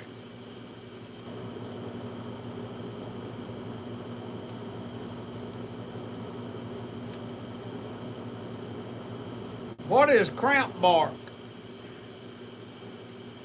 Common names: high cranberry, snowball tree. Now I might would know it as that.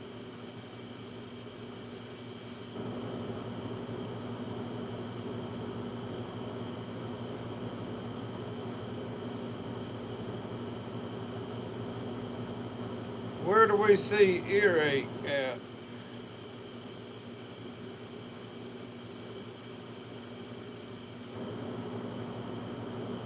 Well, whatever it is, it says high blood pressure. They are used alone, fresh, or dried with honey for high blood pressure, heart conditions.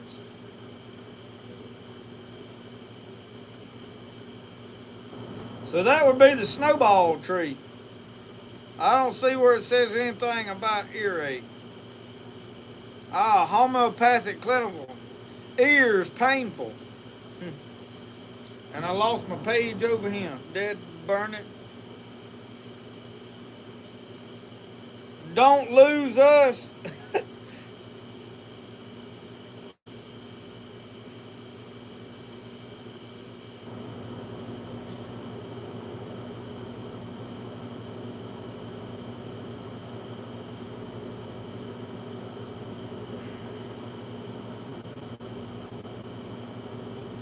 Snaring is allowed in Mississippi. Yeah, you can snare about anywhere. Most all of our trapping laws are very relaxed for the most part. And then even we don't have that many trappers. They're not strongly enforced. They really go after duck hunters and dove hunt. They go berserk on dove hunting. If they think a field's baited for doves, man, they just lose their minds. And I mean, I don't understand why people hunting a dove. They gonna hunt one day and that's it. Have a dove shoot, get out there with a friend. Most of them miss them anyway. Very few people kill that many. And without bait, you just about can't have a field. So they really bite into dove hunting. You could find some buddies and have a dove shoot. Now you can't even find a dove hunt in Mississippi, or I can't.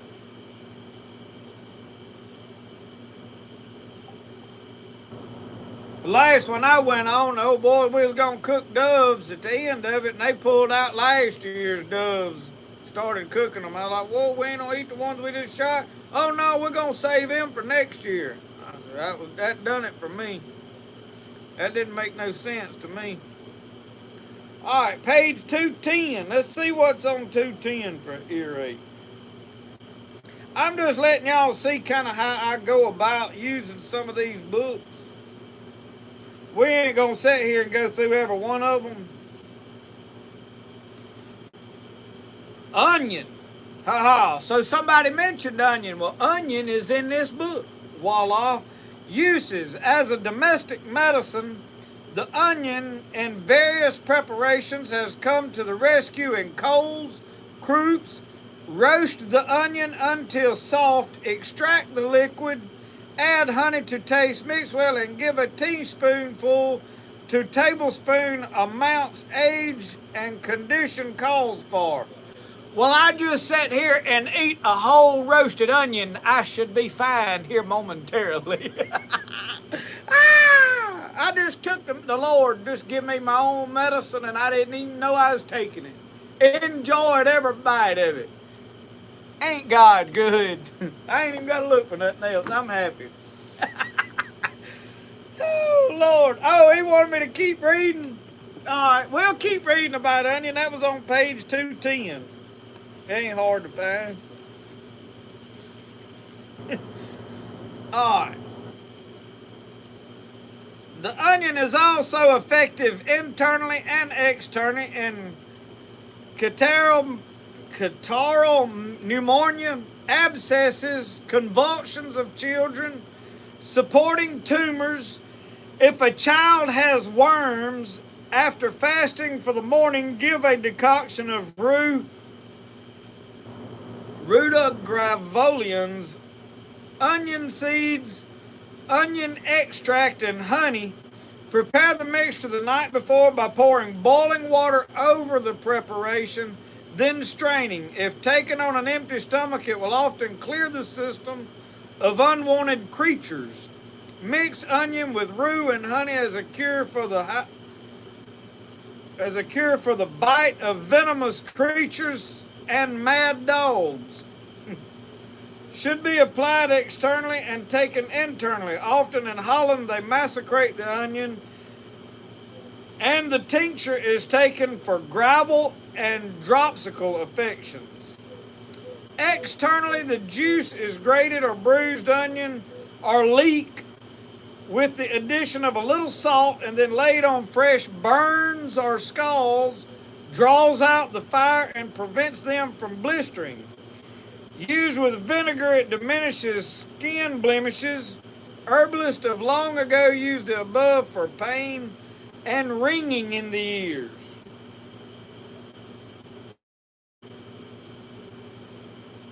Y'all, there's 2 pages of stuff here.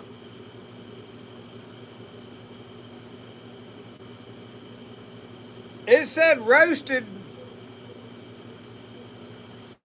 Let me go back up and it says, okay, uses. As a domestic medicine, the onion in various preparations has come to the rescue in colds and croups. Roast the onion until soft. Extract the liquid. Add honey to taste. Mix well. Give a teaspoon as age calls for.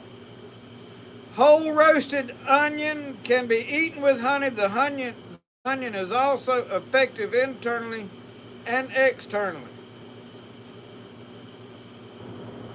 So let's see about externally. Let me find if it distinctly let's see.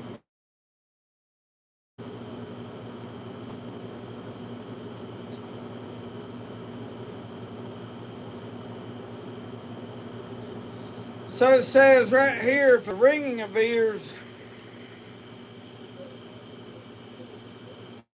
It says for pain and ringing of ears. So the juiced or bruised onion would be what you would use. Used with vinegar, it diminishes skin, but herbalists long ago used it above for pain and ringing of the ears. So I guess the juice of a grated onion would be the thing, Beck. Yeah, unwanted creatures riding out. I guess that'd be worms.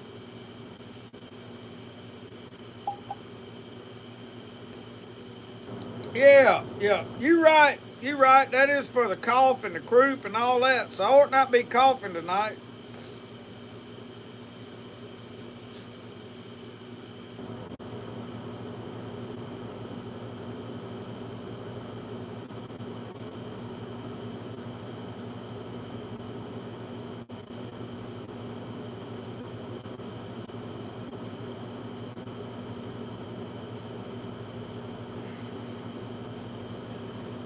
Carolina, I believe stuff like that.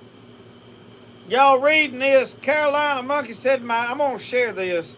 Says my aunt at 77 got colon cancer, stage 4, surgery and chemo, off on for 2 years. Docs told her she would not live if no chemo, just to keep the cancer at bay. So she said no and stopped the chemo and ate raw onions. Said she ate them on everything. Pintos, lima beans, potatoes, plain on a sandwich.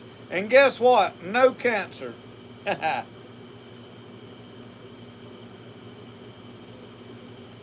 have to get some raw onion juice. I don't know how I'm going to extract raw onion juice. I guess when I go to squeezing on an onion, I'll find out, won't I?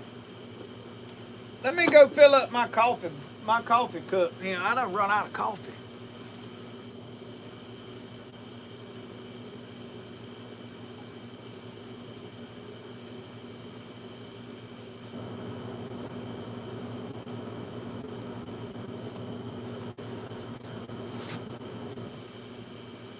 Brody left his hat out, Oh, I don't know what I got as far as an earache. I don't even know what it is. Grate it, squeeze it through a cheesecloth. I need to get me some cheesecloth. I bought some when we was making jellies or something, and I don't know if we used it all or not. There may be some in there. If he is, Michelle will know about it. Put the onion in a juicer. I've got a juicer somewhere. I don't know where I stored it at. I like to burn it up trying to juice them wild lettuce stalks one year.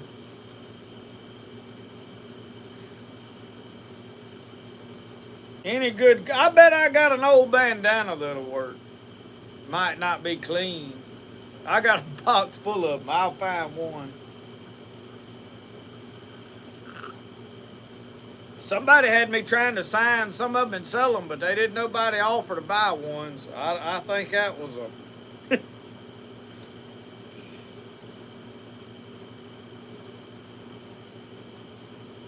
Jeff Busby, I bet that's the saddest thing I'll ever do, squeeze an onion.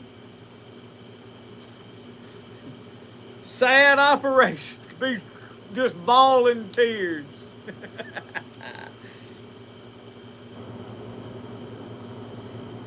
Snowball bush, Kathy. Yeah, that was it. Was one that, and it read something about cancer, high blood pressure. I don't know.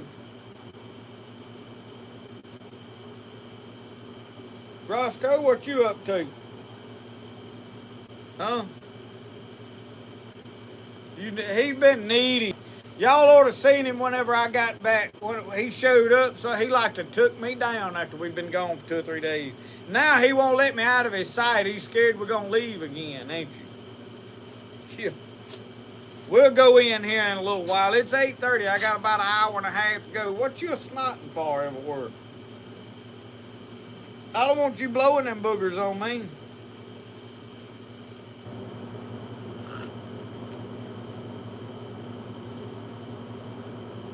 Well, I can tell you, onions and garlic and stuff do cure a lot of stuff because they'll give you bad breath, but they just some things, you know, he's trying to get in the house. Look at him. He's over there pawing at the door. Come on.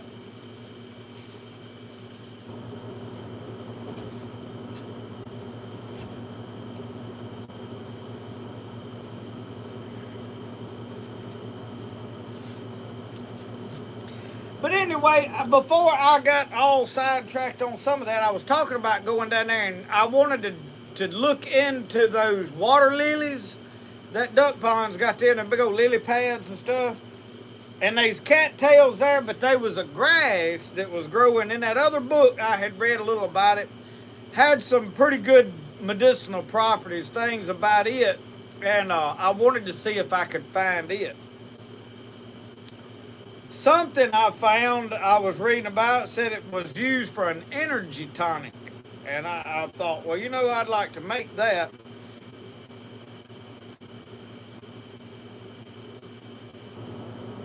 Raw onion on garlic bread. I bet that's good. I like onion. I eat a lot of onions. I put onions in everything I cook. You'll notice if I get out here cooking something in a crock pot or a Dutch oven or something, I'm going to put about a whole onion in there. I mean, I like onion. A lot of people don't like it, but, you know, come to think of it, I eat a lot of onion. I don't get sick no whole lot. I mean, I get sick maybe once a year. Last year, we was all sick at Christmas. I think we had the COVID. We just, none of us went and got tested. No, Joe Roscoe ain't looking for them pups. He was ready to get rid of them. He didn't like having puppies, I don't think.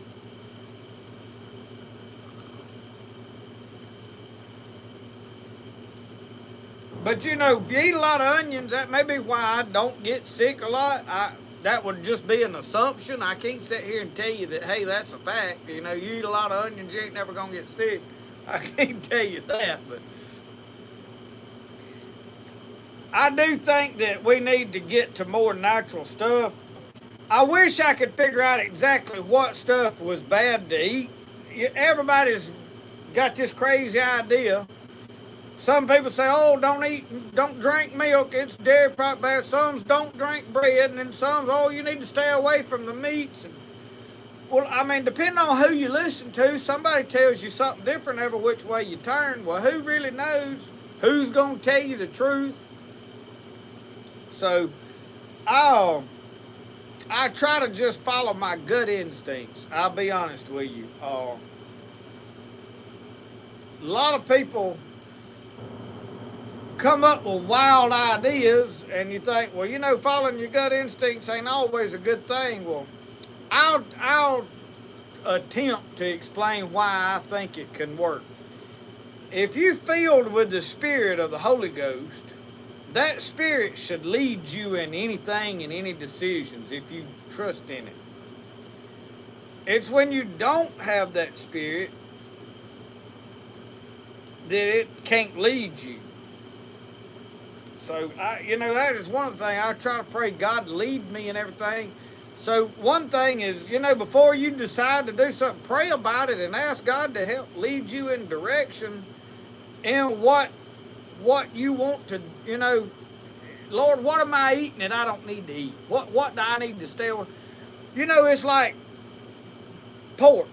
I've had people, get on my page and, you can't eat pork. That's an abomination.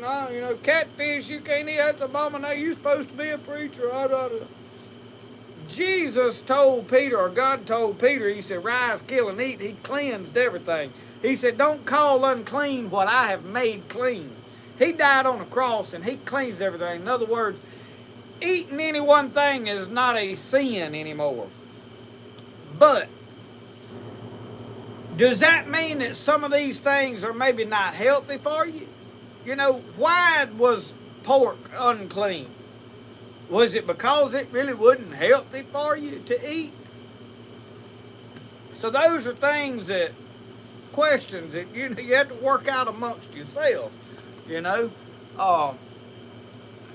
It's pretty well documented. You eat a lot of bacon and pork and all that, it ain't, start getting cardiac arrest, arteries clogged up. So I can understand these things. A lot of the things in the Bible were taught to give a person a better quality of life here on earth. A lot of the teachings was to protect us from a bad outcome. And we've absolutely just ignored the Bible and went about our own way of doing things. And then you look around today and as a nation you say, how in the world did we get here? Well, it's because we allowed things in that we should have kept away, It's simple as that. We put TVs in our house and all of this social media, our phones, everything, and we've gotten really comfortable with a lot of really bad stuff to where it don't offend us anymore. And so much to the point that after a few generations of that, people don't even know that it was ever wrong. I don't what in the world, that was stupid to think that was wrong. And that's how far we've drifted. I mean, you've got people that telling a lie, man. You go back 100 years ago and a man's word was his bond. If he told you something, he had enough respect for himself that he was going to do what he said because he wanted to make sure that his word was good enough. If you questioned a man's word, that was like throwing dirt in his face. Now, man, people just soon lie to use anything. They couldn't care less what you think about their word. That's how far we've drifted in 100 years. So if you can see it so evidently in that, you think about everything else we've drifted on. So, it makes you wonder, all those things in the Bible that a lot of times we thought, that was for the old timers, we shouldn't do this. Well, a lot of it was, God was trying to give us instructions to help us protect us from ourselves. I mean, you think about Eve. He said, don't eat that one thing in the garden. Don't eat it. Well, what they going to do? First thing you know, here comes old snake telling them to eat it. Oh, you'll be like God if you eat that. What'd she do? She eat it. Was she like God? No. She just got some of the bad qualities. I mean, there was a lot more pain and heartache for her so she could realize that she was naked. I mean, how blissful would it have been to have not known you was naked?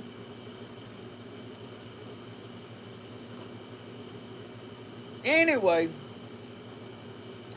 Cattails on 279, the Lost Book of Herbal Remedies. I need all of my books are down there in my shed except that one that I had out looking at it. I need to go. I need to dig into some of them. The Lost Book of Herbal Remedies is a really good book. I want the what is the other the lost book of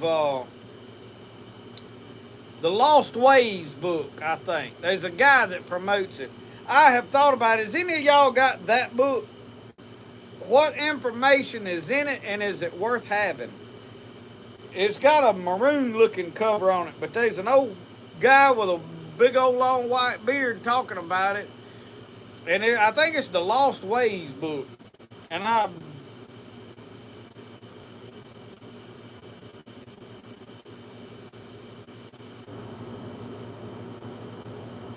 Magnolia Mama, I'll have to look that up. I've heard of Larry Booker.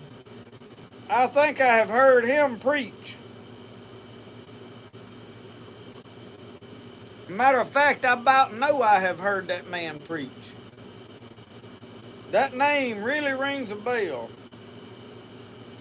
Jeff, how are you, my buddy?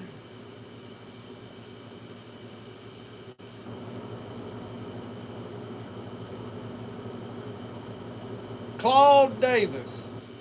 I need to order that book. I need to order it.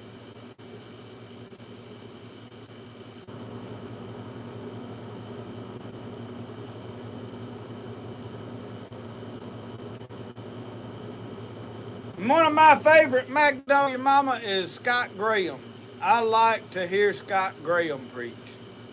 If any of y'all have ever, there is a website called apostolic-preaching.com. And you can go into that website and you can pull up a lot of old camp meeting services and stuff like that. And you need to pull up Scott Graham and listen to that man preach. That man can forevermore. He's probably one of my favorite preachers. And I got an aunt that is really chewing on my toe.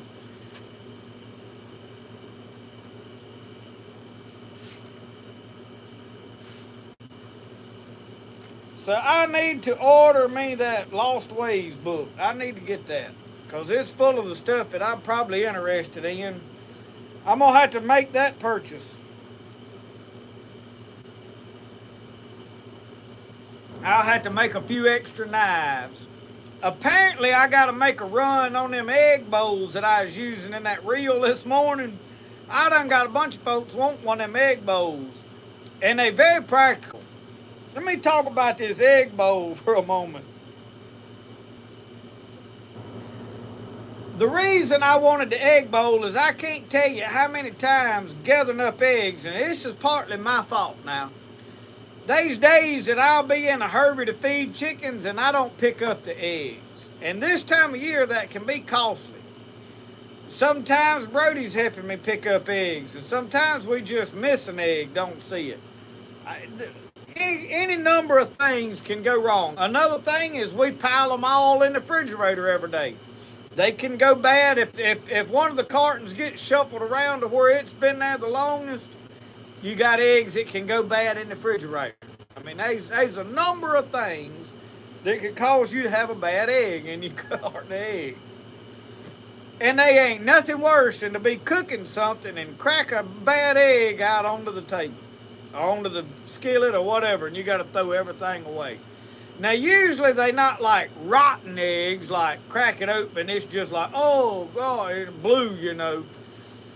They'll have a big long blood vessel in them, and sometimes the white or the clear part of it will start getting a bluish tint to it, and it's just got a bad smell. You can tell it's turning, whatever. Crack them in that bowl one at a time, pour them in what you're doing. Crack it in that bowl, and you can look at it. I put a little spigot on that, man. I think that is the way to go. So I built two of them. One's got a handle on it, and I don't know, it's somewhere out yonder. She said she had it in her building or something. I don't know, but I'm gonna make some. I'm gonna experiment with some different colors. I want to.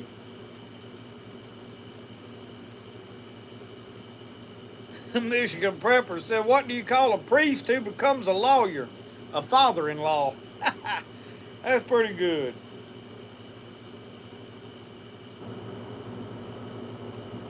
Oh, Lord.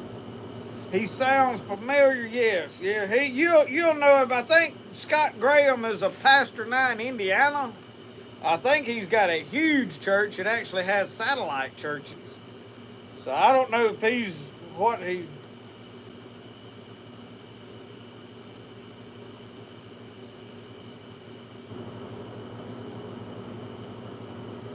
Algernon old Tommy showed up for a little while, and I was busy. I didn't talk to him when he got here, and he got mad and left.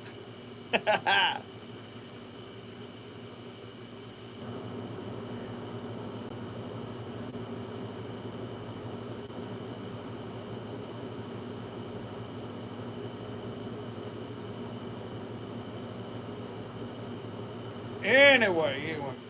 You float test your eggs. I have done that a lot of times. Here's the problem with that.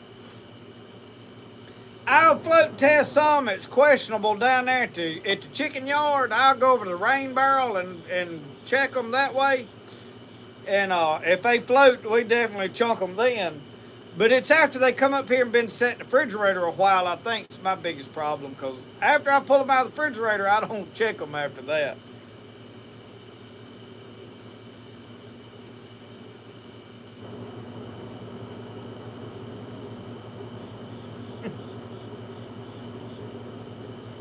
Michigan Prepper's on the jokes tonight. He said, I went to my pastor because I'm addicted to Facebook. My pastor said, sorry, I don't follow you. Oh, Lord.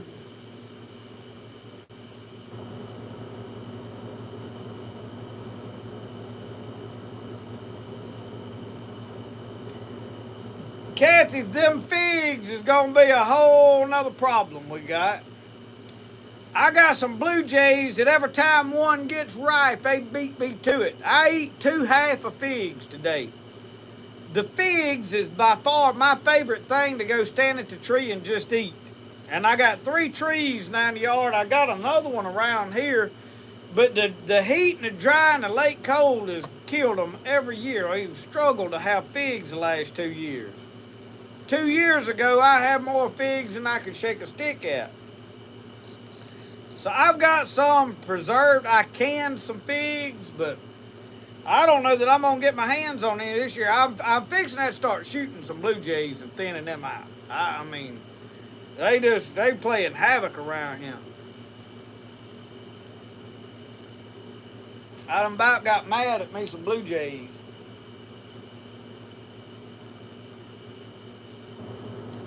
Frank Lynn said, why do they call the mimosa the happy tree? The mimosa is supposed to relax you. It's got like anti-anxiety and all that. It's supposed to lift your spirits. I really don't know, but I'll tell you this. Anywhere I have got a mimosa tree growing, the ground around it grows everything a lot better. It is a nitrogen fixer to the soil. I'm threatening planting one down there by my garden just to see.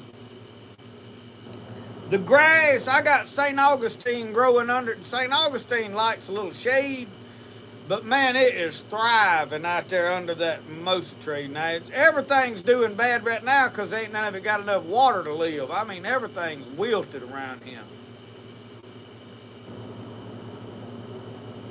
That week we had here a couple weeks ago of soaking rain, when it went away, and they saying we got about 2 more weeks of dry weather, so I figure we're going to have a bad, dry fall. It is looking to be terrible here.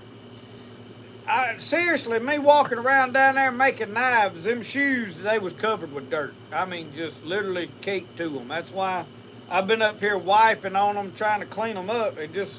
And I bought me a brand new pair of moccasins that ain't got no sole at all on the bottom, Minnetonkas. And I told Michelle, I bought them to wear every day. Because I got a pair of Minnetonkas with a fur in them. And I said, I hate to wear them and burn them. But it's so dusty, I don't want to get dirt caked all to them. I mean, it's just sticking to everything. Yeah, Uncle Sasquatch, I think we got 2.5 inches that week that it rained. And we got some good slow rains, but that's well gone by now. I mean, we suffering again. It didn't rain enough to do anything. We'll get it all at one time next spring. It'll be hill to hill. Jeff Busby, I had somebody I was talking to, Mr. Jack Jarman. He calls me or I call him occasionally. He's down in South Alabama. We talked. And he told me the best fertilizer for a fig tree was salt. He said, when you get through making ice cream, he said, you need to pour that rock salt out. He said, go pour it around your fig tree. I don't know. I haven't tested this. All I can tell you is I was told that salt is a good fertilizer for a fig tree. I don't know.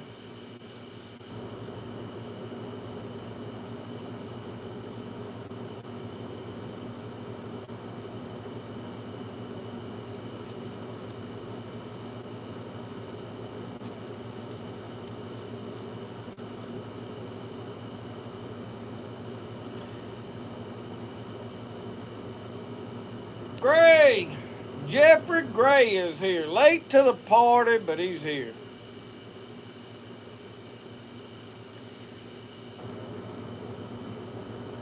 Grateful Ed, that's why I say I can't sit here and tell you that it is or it ain't. All I can tell you is, hey, somebody told me that.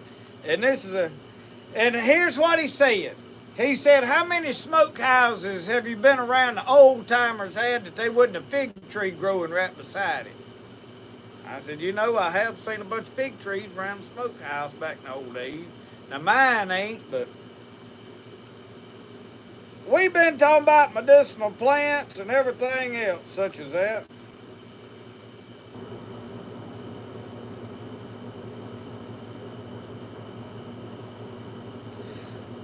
I tell you what I'll do. I'll be the guinea pig. I like to experiment. I've got a couple of fig trees that's young, that ain't doing real good. I'll go pour salt around one of them and see what happens. If it kills it, I'll plant another. Some of them ain't producing good no way. It'll either help it or hurt it. Jesus, he said if it don't produce fruit, to curse it. So what we'll do is we'll put salt on it. It'll either produce or won't. But now he said the farmer in the Bible said he was going to dung it. Dig around it and dung it. So the one I have that does the best is growing right beside the chicken pen, if that tells you anything. So really, if I was going to sit here and say what I would put to help it, it would be chicken fertilizer. Clean out your chicken coop and pour it around your fig tree. I think that'll help.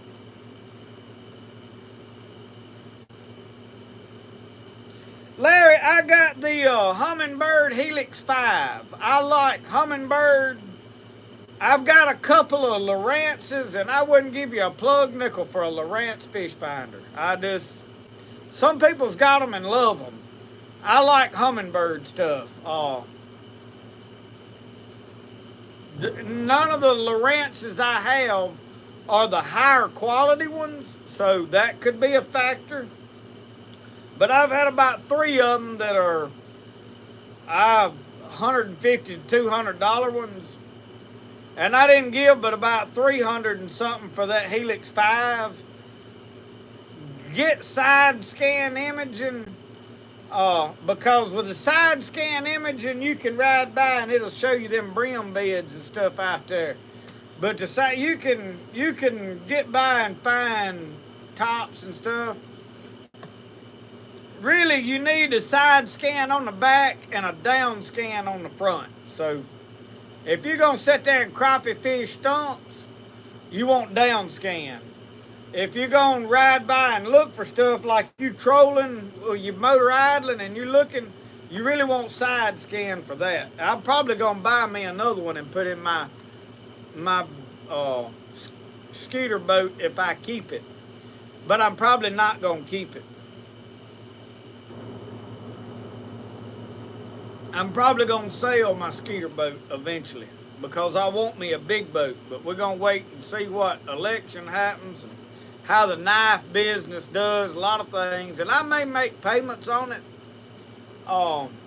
We're just going to have to see, but it's only because I can make payments on it and not be in a bind.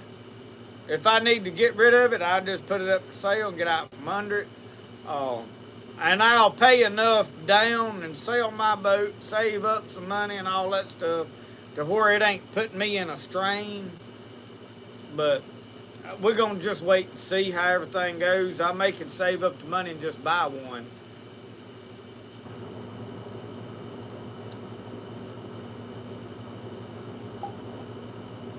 Maiden 13, good to see you tonight. Hadn't heard from you in a little while. B Cloud, I have not been to that deer club yet. I have not been to it yet.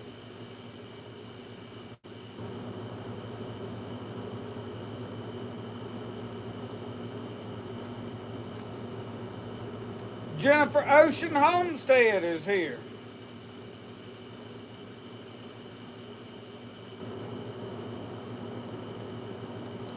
Larry, where you gonna get it at? I think I got a better deal on mine through Amazon. I looked, but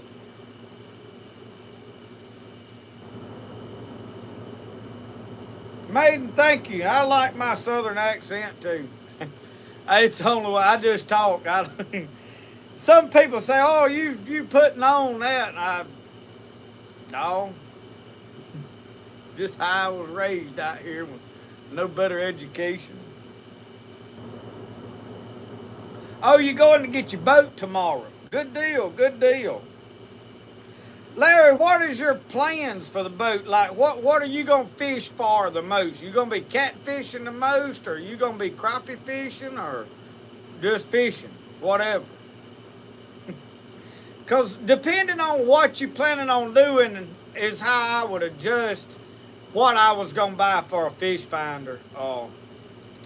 If I was going to catfish, mostly, I wouldn't put one up on the front on the trolling motor. I'd put it in the back of the boat, and I'd put it back there where I could see it while I was riding, and I would ride and look for what I was looking for, deep holes and such as that. And then I would stop and fish, and you ain't worried about looking at the fish finder. I'll be honest with you, the way Richard Jean has got his set up, put it on one of them swivel deals where you can turn it around and look either way, and you put it on the back of the boat where you can use it riding, and you ain't got nothing on your trolling motor. But now, if you bass fishing and crappie fishing and you're going to be trolling looking for structure, you want it on your trolling motor. Ideally, you want one on the front and the back, but you could run into some money.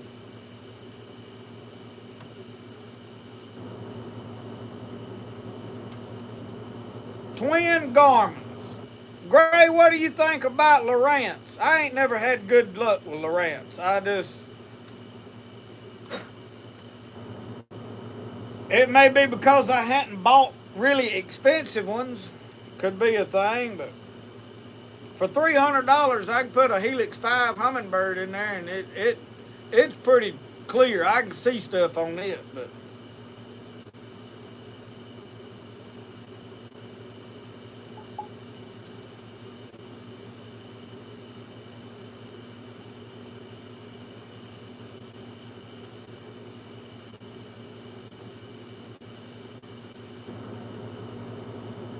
David Rush said, true with both hands up. My sister dug up, cut and burned with gas, and poured salt in the hole where the fig tree was, and said, now, next spring she had the best crop of figs ever. Well, that is exactly, David, what my buddy down in Alabama said. He said his daddy when he was a little boy, said his daddy cut a fig tree down, and he said it kept coming back. So he said he was trying to get rid of it. He said he cut it down and said, I poured a box of salt on it, said that'll kill it. He said to him, said, well, man, said all you done was fertilized it.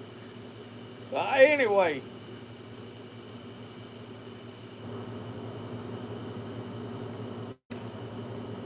I really wanted a Helix 7, but it was a little bit rich for my blood.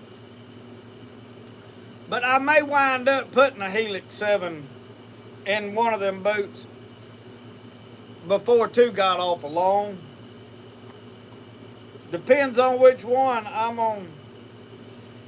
Appalachian Explorer, we ain't told no Jerry Clower jokes in a while. I guess I've been too busy to be on a good Jerry Clower kick, but now we like some Jerry Clower now. Put charcoal about or other. I got a bunch of charcoal wood ashes over here in a bucket. I cleaned that grill out before I put that yard pimp on there. So I need to do something with them ashes. Usually with me ashes, I either go down and start spreading them in the garden or I pour them in a compost. I don't never waste them. A lot of times I use them to buck hides with to dehair. As if I know I've used all hardwood ashes and stuff, I'll go put that ash in my bucking tub and buck deer hides with. But I didn't have good luck doing that the last time I done it. It's too hot of weather.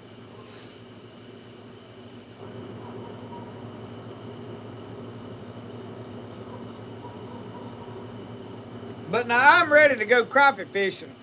My neighbor up there that's got the pond, I want to put that War Eagle in his pond and catch some crappie out of it. I may do that one day next week. I don't know.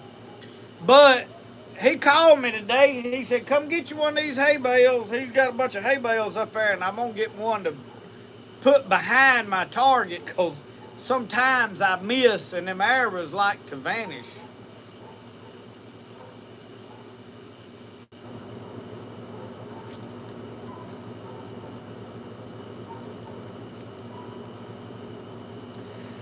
JL327, I'll be honest with you. When it comes to electronics, I'm pretty ignorant to them. It took me the longest to figure out, like, if I could see it on the screen, where was it out here in the water? You know, just because I could see something on there, I didn't know, have I done went by it, or is it... Especially on that one on the back of the boat. Like, when that stuff comes up on it, well, how far behind me is it? So...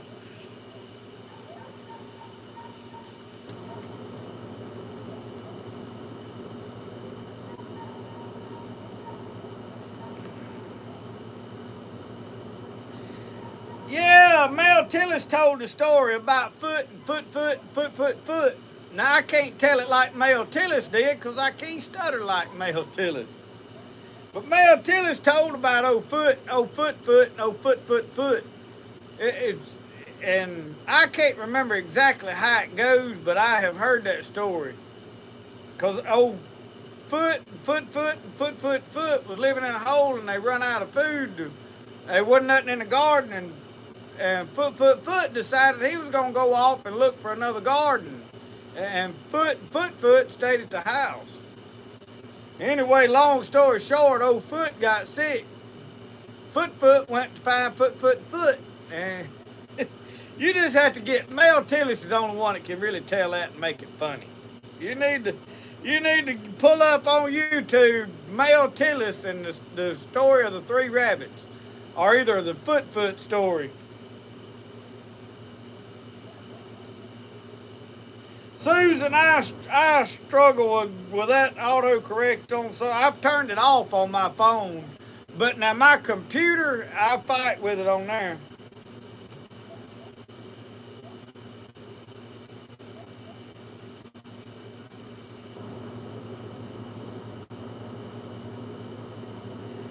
Yeah, Appalachian Explorers, he ate a bad cat. He said Foot died.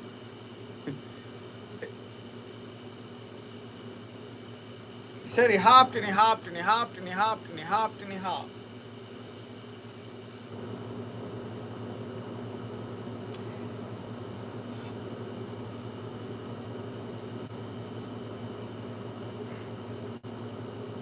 Gray, whenever I get me another boat, I want at least a 20-foot center console camouflage aluminum boat because I want to run it in these rivers where I can run up on the bank and whatever else I want to do it. Gravel bars.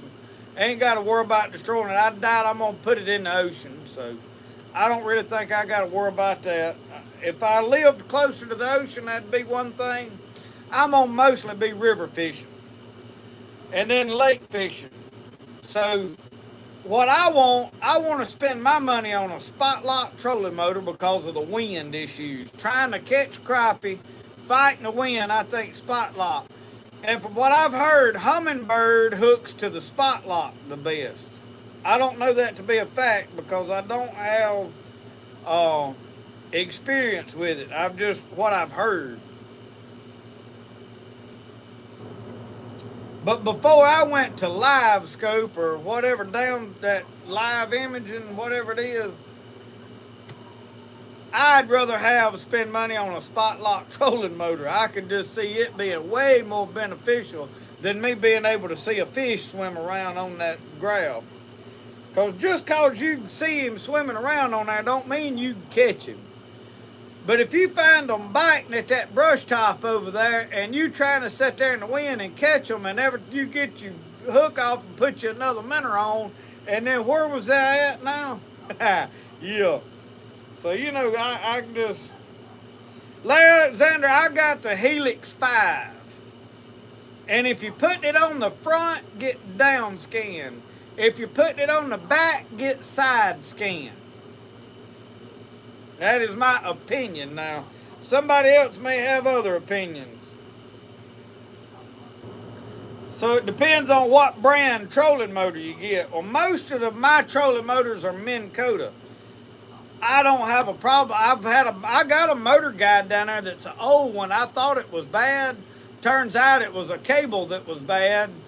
So I've got a good, about a 35, 40-pound thrust trolling motor up in my rafters of my shed down there that I can put back on a boat if I ever need it.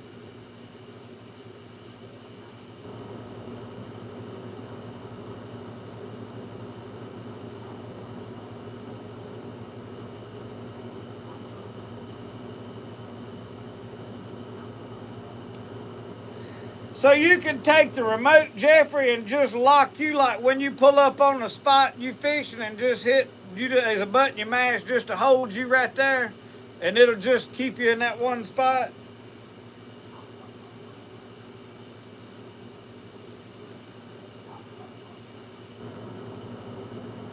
See, I had never had it to fool with.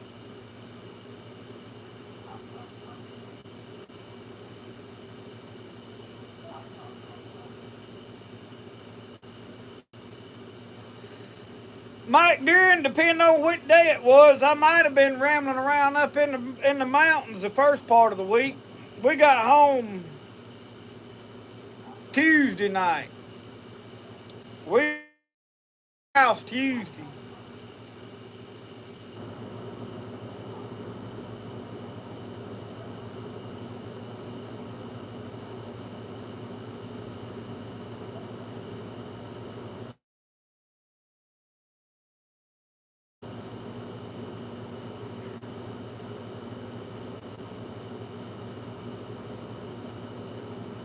Yeah, I could see me using that spot lock a whole lot. What does a good trolling motor with spot lock cost? Ain't about $3 grand?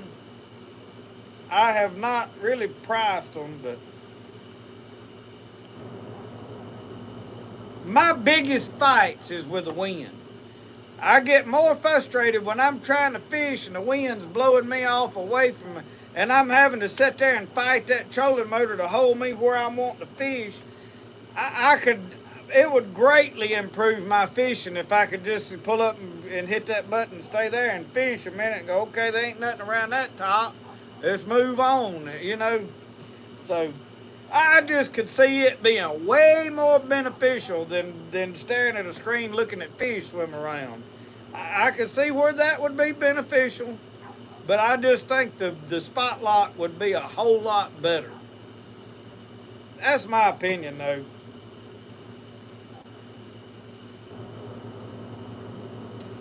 When I get a new boat, it's gonna have that on there. That's one of the things I'm gonna have. And I don't know, I may wind up putting live scope on it just to try it and see, but I'm scared to death that I'm gonna get sucked into just sitting there staring at that screen, and I don't want to do that. That ain't why I'm on the water. The only screen I like to stare at is that camera screen when I'm talking and carrying on and telling jokes. Because when I'm fishing is when I'm having the best time, filming and stuff, especially if the fish is biting. I'm having a blast. I don't know how the hunting will be this year, depending on how much game we get to see. I want to do a lot of filming deer and just whatever, filming hunts. And I don't know how exciting all that'll be, but I'm looking forward to it. I want to get over there and do some trapping on it. I feel like there'll be some coyotes, and I bet you right now it's covered with medicinal plants, but I don't know where the land's at, so we're going to get over there and see it sometime.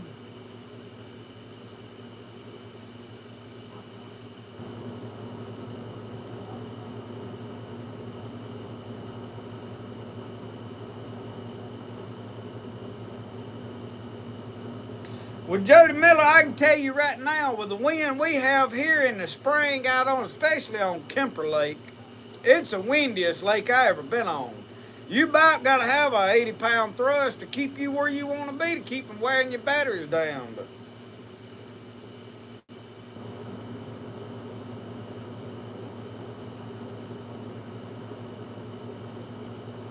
yeah, George Lindsay, I feel like I'll get sucked into just staring at it. I mean, because I ain't above everybody else. You know what I mean? You get sucked into that, and that's what I'm afraid of. I don't want to get there, but I don't know why. It's one of them things you have to figure out. I don't know about power poles or not. You gotta be, I figure the power poles is more for bass fishermen.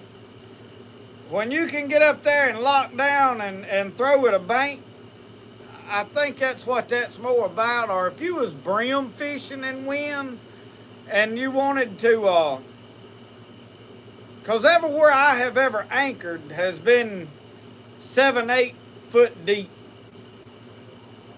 So I can't see me benefiting from power poles. I mean, you can. I done seen real quick. You can spend $20,000 or $30,000 on a boat, and spend another $20,000 tricking it out with everything you'd like to have on it. My biggest thing that I want right now, though, is I want the canopy with a center console for the sole purpose of mounting a couple of lights up there and being able to mount cameras up on the canopy to where you can see down at what's going on. If I could mount a camera up there and then be able to remote turn that camera on and off, it's up there filming, you can see everything going on, because right now I'm trying to set tripods up in the boat and all this, and they're moving around. Brody gets in front of them. You can't see a lot of what's going on. And I'm hoping that in the future it gets to where all I got to do is sit back and drive the boat and run the cameras and let Brody do all the fishing. And as soon as he's big enough and gets where he can, we're going to get into bow fishing. I want to do that. I think it'd be a lot of fun. Especially now that I know I can eat gar. Man, I'll eat every gar we stick a hair in. That throwing them on the bank, that's for idiots. They wasn't that hard to clean. I'll never throw another gar away. I mean, it was good. Now, I don't know about the being able to take it, put it on a cooler of ice and bring it home. I don't know how that'll work.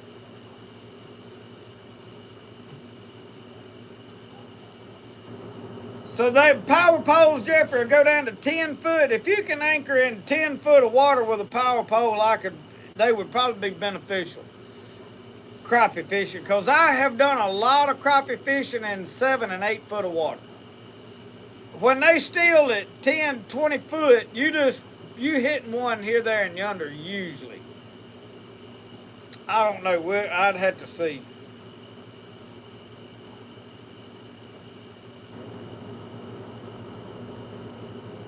Susan Butterfly, I like some hummingbirds too, but you know I've got my feeder. I've struggled this year to get hummingbirds. Last year I had 15 to 20 at a time. This year I don't never see more than one or two. In fact, I can fill up just one feeder and it'll last for a week and a half. Last year I was filling up 2 feeders a day. So I don't know what the deal is this year. Best deal on rod holders. I hate to promote this company because they got sideways with me. They sent me some rod holders and I was doing the video and then they contacted me, oh well we don't want you to say this or that or compare them to our other rod holder. No. And I had to remake the video and then I don't know, I just didn't like the way they was doing business and it was Placino. But their products are really good products. I think they're Australian made stuff. The only thing I have experienced with is the cast net, the rod holders, and the waders, and all 3 was great products. And they just clamp on the side of your boat. That's the only thing I have any experience with, and I like them all right. I don't know that they're the best rod holders out there. But they miffed me. I made a reel out of something for them and sent them a link, and they never even acknowledged it on the after I talked to them. They never did even respond back to me. So I washed my hands of them, but they still have a good product. I didn't lie to you back when I was promoting them and liked them. I ain't gonna go back now and say all their products is garbage. They really do have good products, but you won't see me promoting their stuff anymore just because I don't like the people at the company. The way they acted, you know.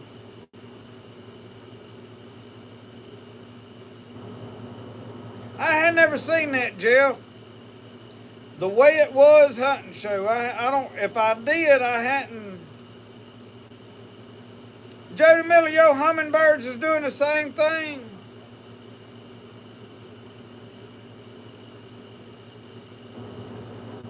They must not have been that many come back. Something down south, wherever they went to for the winter, must have killed a bunch of them or something. I don't know. No telling.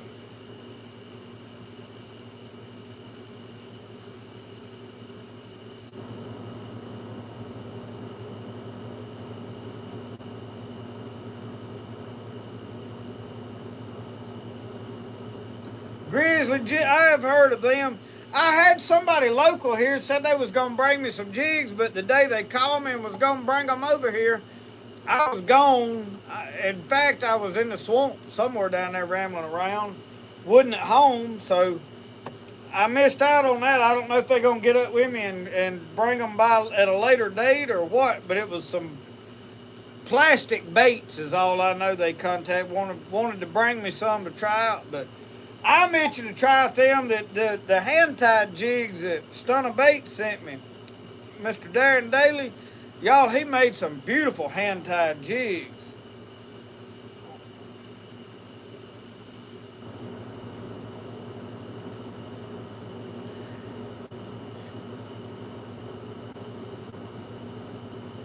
Yeah, Jody, that was the way I felt. I have dealt with some really good companies.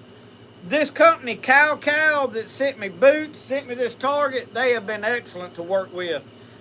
Tideway, dealing with them has been exceptional. They're in fact sending me another blind. They got one that's got a rain guard and a different door. And I was like, yeah, send it. I've still got to do a review on their backpack. And I told them, I was like, look, I owe you a video on this backpack you sent. I said, but it's been so hot that I can't make a good video out packing a big backpack and actually get you any good footage. I walked down the other day and I was soaking wet with sweat. And they was like, that's totally fine. Said, we willing to wait, you know, for a good video.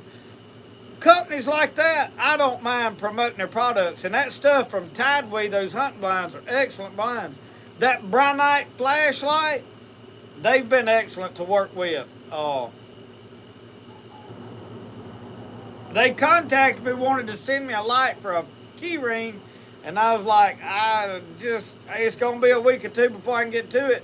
I hadn't heard back from them. I don't know if she got mad at me or what, but they've been excellent to deal with as so far as I know, and those lights are jam up lights. In fact, I got this one stays in my pocket. My wife had it looking in my ear today. I mean, that thing will shine. So these products that I have took, now I'm gonna be honest with y'all, I have done a lot of products here lately, more than I ever have done, and I got a box sitting down there, I've got to film, and I may film it tomorrow, I don't know. It's a weather station that I've got to put up, and they want me to film the installation, the unboxing, and talk about the product. And I like it's from Same View or something. It's a weather station, and I like having a weather station because they're very practical for an outdoorsman to be able to look on that screen in the house and go, okay, the wind's blowing, it's blowing this fast, it's blowing this direction, it's this hot, the barometer's this. For an outdoorsman, especially hunting and fishing, those are all important things to have. And if you got a weather station that's just sitting there showing you that stuff at your location, it's a great thing. So I took it, I've got to do a video on that. So the products that I have done, I try to be straight up forward. I'm not taking products that I don't use, that I don't think's beneficial. I've got this one company been wanting to send me some Grub Terra mealworms for my chickens. I have no interest in grub worms for chickens. Now, if they'd send them to me and I can use them for fish bait, I would try them. But I just, I can create mealworms. All I got to do is kill something and throw it out there in a bucket for about 2 days, and it'll have more mealworms in it than you can shake a stick at to dump to them chickens. So I got them beat on that.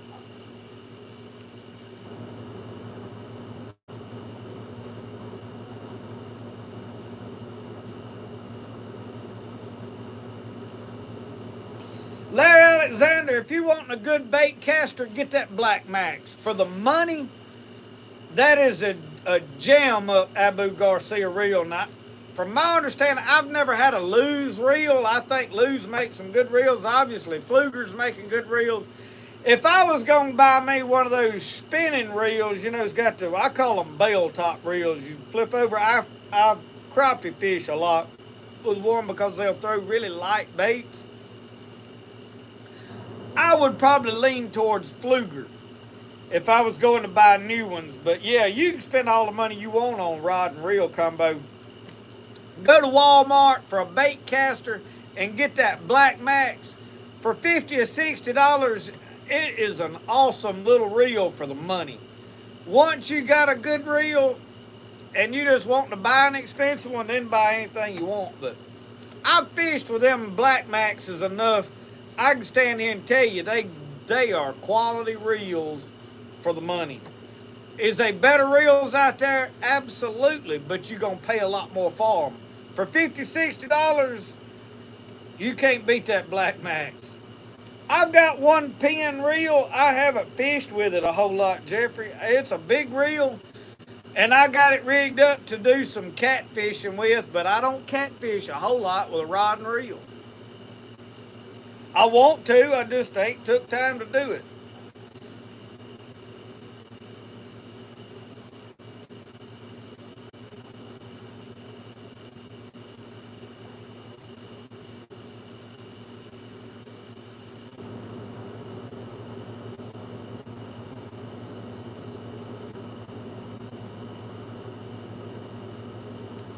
Yeah, Larry, I'm like, that's the way I am. I don't need another reel, but I walked in our local co-op, and man, them Lew's reels, I was shocked at what they...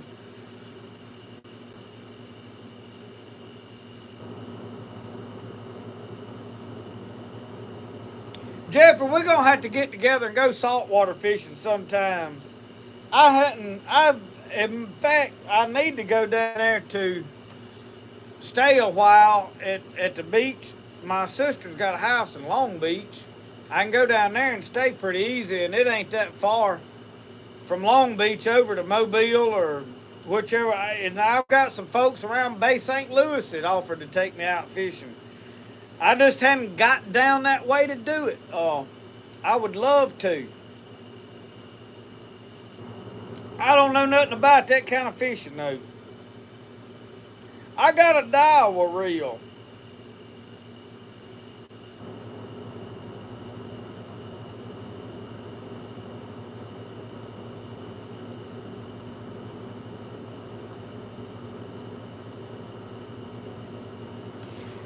I have to say, Jody, that Placino stuff is good quality stuff. And I like my rod holders. And I don't know why they I'll tell you what happened, to be real frank. I made the reel, and then they come to, you can't talk about our other reels, don't compare them to our other reels. Well, I done made the video.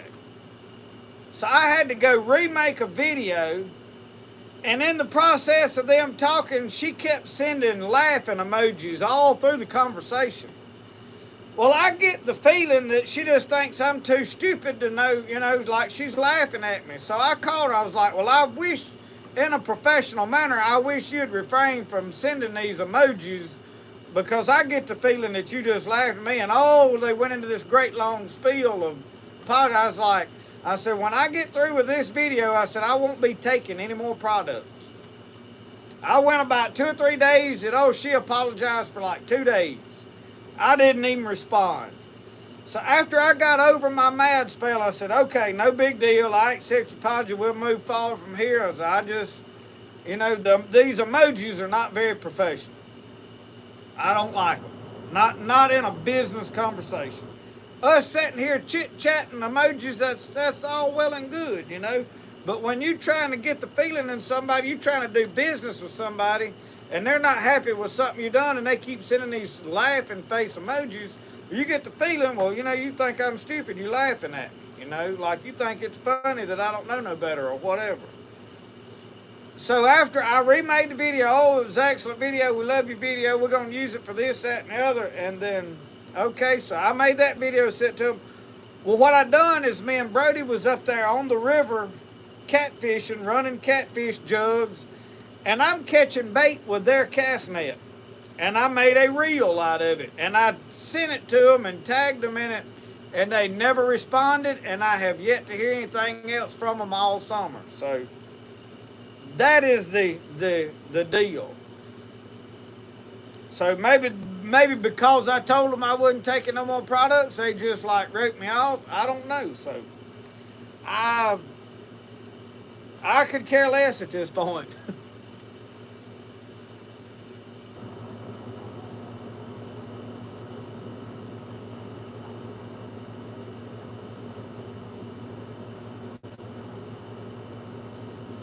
Jeff Busby, you sentenced that worm to a natural life in the pen.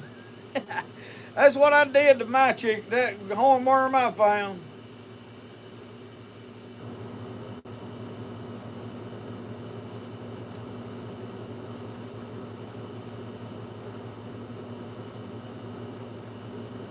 JL327, me and Brody made a cane pole, and he's yet to even get to fish with the thing. We ain't got no water up here no more in the swamp, not to fish that kind of stuff.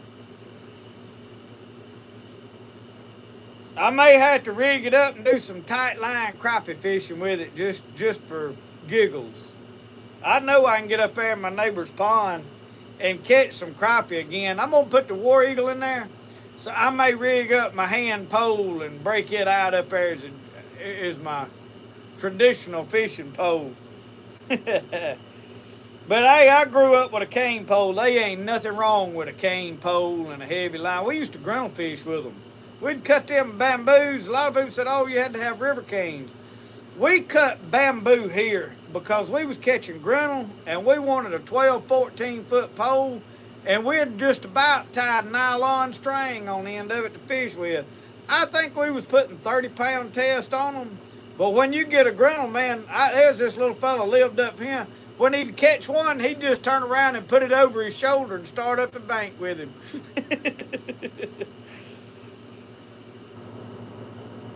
weed killer ain't killed nothing, Larry Alexander. We was discussing that, and my neighbor up there, he said, I'm going to tell that fellow that told me to put that stuff in there to come up there and dig this out with a hoe.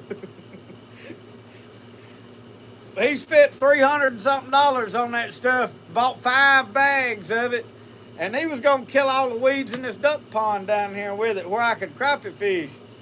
After I said, well, let's put it in this pond up here and see what happens. And we went over that.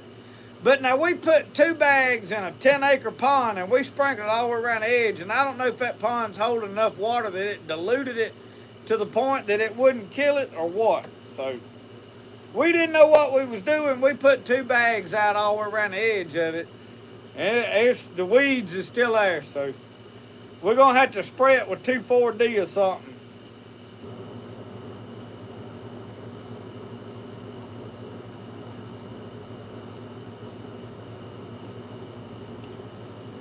Jody Miller, them catfish up here, it's a dry. Old boy caught some other day and he said they was covered in ticks. Uncle Sasquatch, he said he said it was so dry up there the other day. He said he saw a worm out there. Saw a bird out there pull a worm up. Said he had to blow the dust off of it before he could eat it.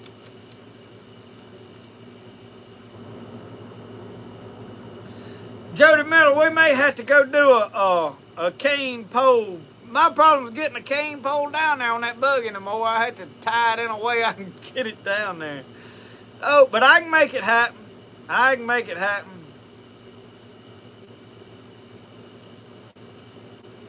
Do that. We had to go get the throw net and catch some minnows. I got a little pond, got some shiners in it. If it ain't dried, slam up. I might ought to go check on my bait pond.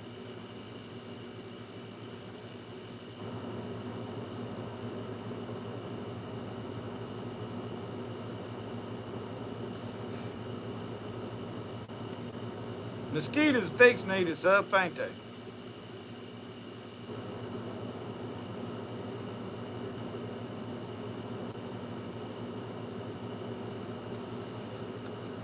Mosquitoes is gonna drive me nuts. I tell y'all what I'm gonna do. Talking about these mosquitoes. My dad-in-law has got some of them, are they citronella plants? Where is my candle at? I got a citronella. You hold up a minute. I ain't getting it. I bought a citronella candle. Let me go find it.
I did come back. I had to go hunt my citronella candle we bought while we was going to the mountains. I'm gonna get my money's worth out of this thing. Set it over here beside. But anyway, what I was gonna tell you is my dad-in-law, he bought one of them, I guess a citronella plant or something like that. Now I got one of these things stuck off down in there. I can't get to the wick.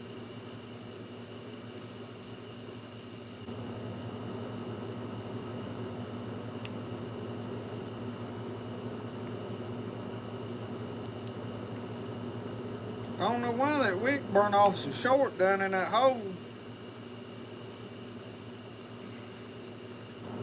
Anyway, I'm gonna set that thing right over here and see if it works. Stuff's got a strong smell. I tell you what I'm gonna do. I'm gonna rub that wax right here on my chair. Use it like mosquitoes do. But anyway, my dad-in-law's got one of them citronella plants. They put 2 of them on their back porch. These ants crawling all around right here. I'm gonna have to go to spraying, I reckon. And I swear that they can sit on their porch and the mosquitoes don't hardly bother them, and they got that pond right there, so they have a lot of mosquitoes right there. So anyway, I may next year in the spring when they put them things for sale, I'm gonna buy me a couple and sit out here and leave them for the summer. Usually we don't have a lot of problems with mosquitoes. Ants is eating me up now. Good Lord. It's always something around here you gotta fight. But the mosquitoes don't start bothering us too bad until this time of year on over into the fall. And they'll hatch, but now, I'll tell you something else. You'll see them things in rain barrels and stuff. If they still eating, I'm trying to keep my feet up off the ground. But, that lady that Michelle watches on a regular basis, what is her name? I done went blank. Brenda Gant. She done ordered all of her cookbooks. But Brenda Gant said that she got some rain barrels that she waters her plants in. She puts goldfish in them. She said the goldfish eat up the larvae. So that keeps from having mosquitoes.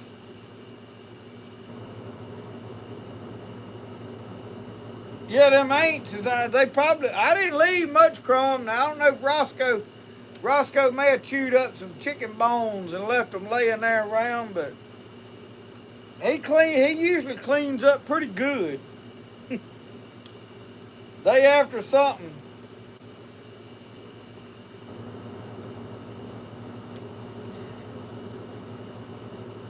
You camping out, Jeffrey, down south, or you up here in Neshoba County tonight?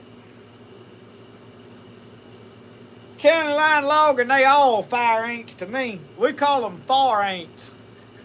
I don't know what kind of ants they are, but when they bite, it feels like far.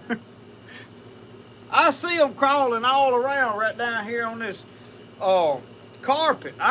We threw this carpet out here. Yeah, they crawling everywhere. I tell y'all what I'll do.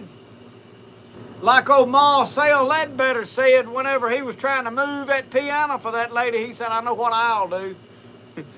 I'll go get that 38 plus tomorrow. I got it mixed up in the sprayer, and I'll soak all this down. There won't be one around here. That stuff will kill them. All that 38 plus is permethrin, and it's a strong concentrate, and I mix it up in the sprayer, and I spray ants, bugs, but I spray for termites and all that kind of stuff. I have to spray around this wood house pretty regular, and they'll still wind up eating it up if you ain't careful. They was getting in this stump right here. I tilted it over and they was under it. I'd lean it over and look right now. They probably back under it. I don't think that stuff lasts no great long while. But we blessed with termites here. Blessed. Hey, Chris Hill. Thank you so much. $10. Y'all didn't know y'all could put money on here, did you? I do appreciate it. I don't get on here and ask for money or beg for money. I leave it available where if somebody wants to and help out, everything that we do goes to help the life that we live. And I invest a lot of my money back into making this content, especially the money that I make from doing the content. So when y'all do, I have people occasionally will send me money just because they want to. I appreciate it. I try not to miss. Some of them's like, please don't tell nobody. And you know, and I had some old boy got mad at me because I was doing it, and or because people were sending me stuff, and he said I need to get a job. And then it wasn't long, I seen him on some other fella's channel. He was begging for subscribers.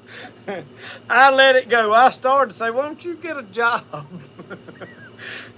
He was one of them, I don't know, he was, what's the name of his channel, like Stranglehold Outdoors, somebody like that. I just stopped him from ever commenting on here anymore. But I don't get on here and beg for money. I don't need no money. I can make do with what I got. But you know, when people do want to help you out, I appreciate it, and I try to put everything back into what I do here. But the knife business has been a blessing so far. I don't know how long it'll last, but it don't matter what you do in life, it takes money to do it. We try to live on as little as possible because that's just the way I like to live. And it ain't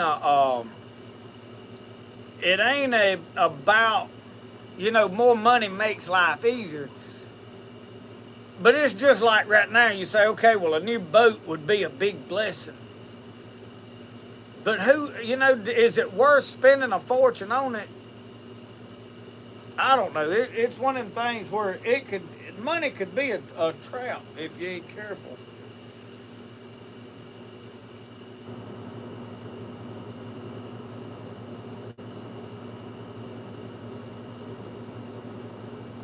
Well, Chris Hill, I do appreciate it. I do appreciate it. And I tell you, on this, y'all, it has not always been where you could do that. I think I just got this activated probably in the last 2 months.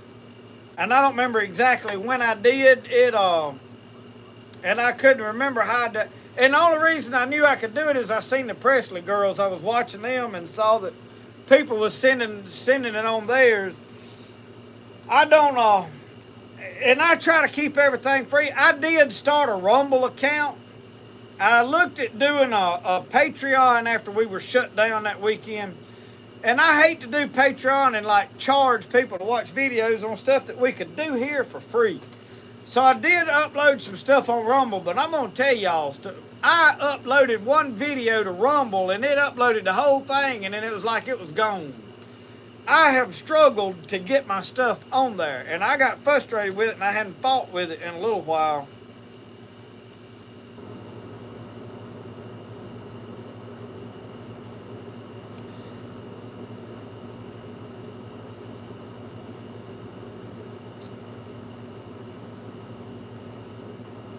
Kathy, you've got water troughs with a goldfish in them. I tell you what I got. I ain't got no goldfish, but that rain barrel down there at the corner of my shed where my knife shop is, we got a baby catfish in there. When we was running limb hooks or doing, maybe when we come back from Tom Bigby, me and Brody we was cleaning out the bait tanks, and I thought the water had done got murky, and I was pouring everything out there in the yard around tomatoes or something. And there was still a little catfish in the, I thought it was a mud cat, in the bait tank. So I got it and just throwed it in that rain barrel, and I was like, well, we'll see how long it lives. And y'all, that thing has been in there for months. No aerator, no nothing.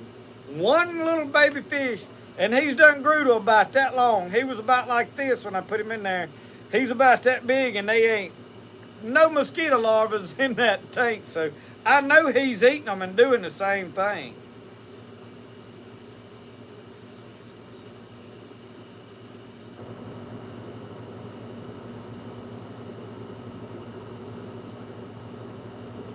Well, thank you, Jody Miller. I appreciate that.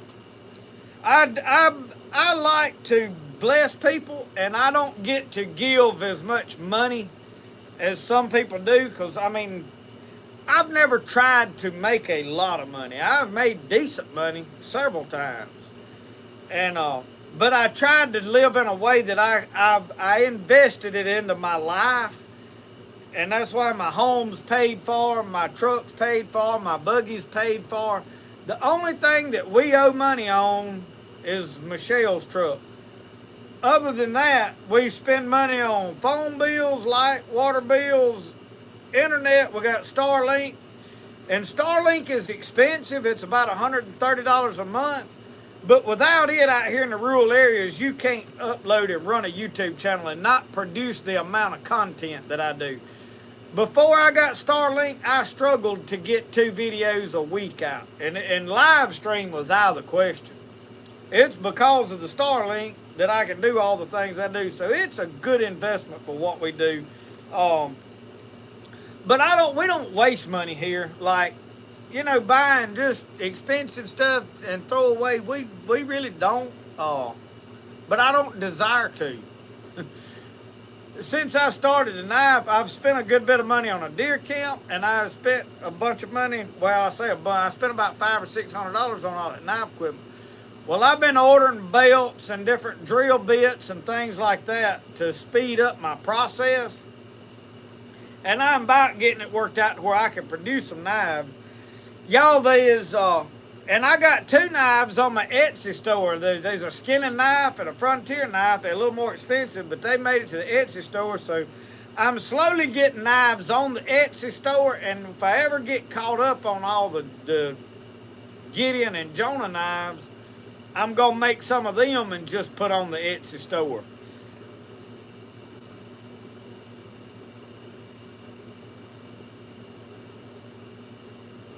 Yeah, Jeffrey Gray, I uploaded videos that would take me a day and a half to 2 days to upload them on a computer in here. And that was with an AT&T internet that we was paying $60, $70 a month for. I don't have a problem paying Elon Musk $120 a month for the internet I've got, because I can upload videos. 45-minute video, I can upload it in 2 to 2.5 hours every time, easy. So I can't complain about that.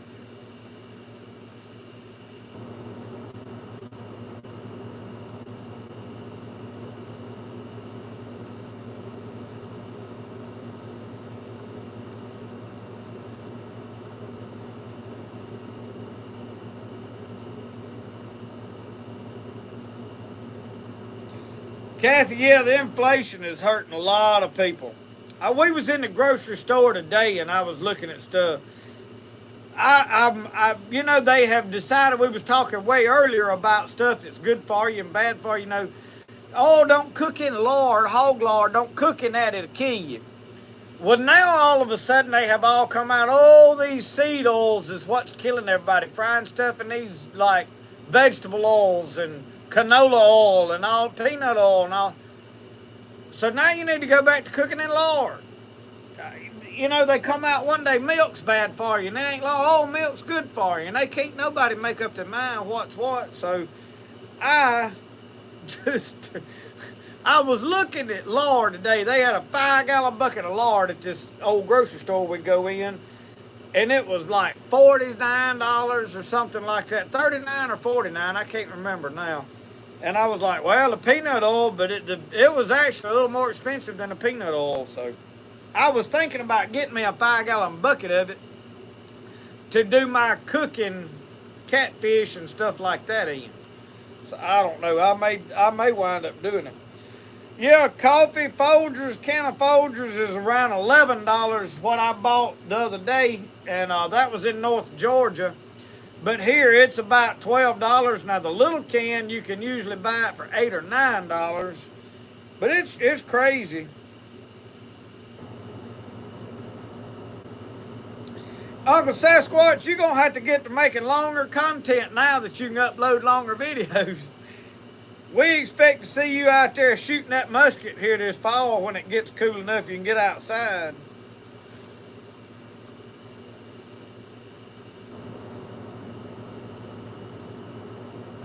Jody, the saw blades I am using are a tin roof saw blade. A regular skill saw blade won't hold up. I've got a knife down there I made out of one, and I've been cutting some stuff with it, and the steel won't do it. Now, I could heat treat it and make it hold up, but what I'm doing with these Jonah knives is I'm just grinding them and sharpening them and making a knife. I ain't doing any heat treating, and they hold up really well, but it's this particular saw blade. I don't know about if I took the a skill saw blade and heated it up and quenched it and done it how that, and I may do one just to see, because I got another piece of a saw blade down there. But this Tenru blade is a 14-inch, 12, I think it's 13 or 14 inches, and it's a carbide tooth blade to cut metal tubing and stuff with. And they work really good.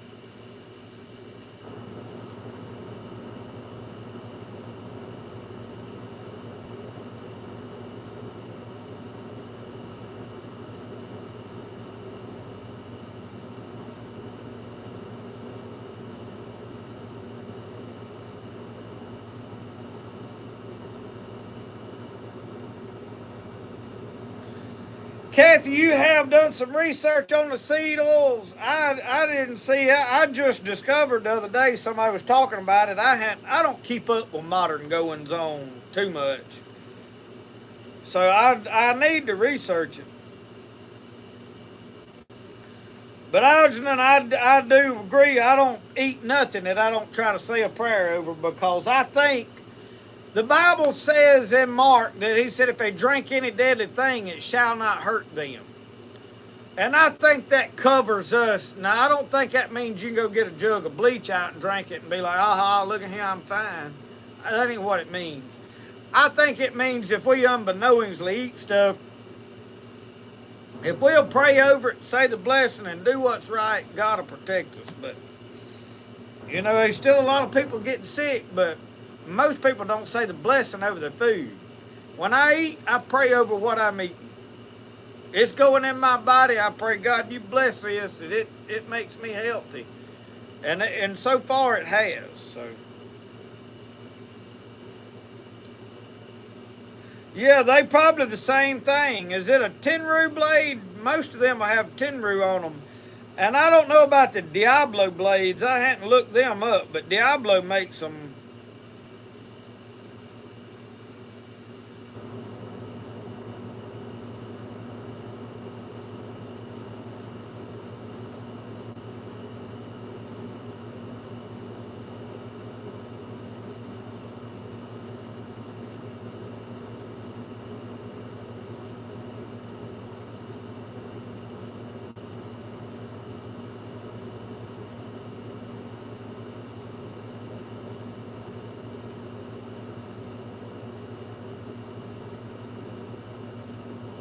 I'm reading comments.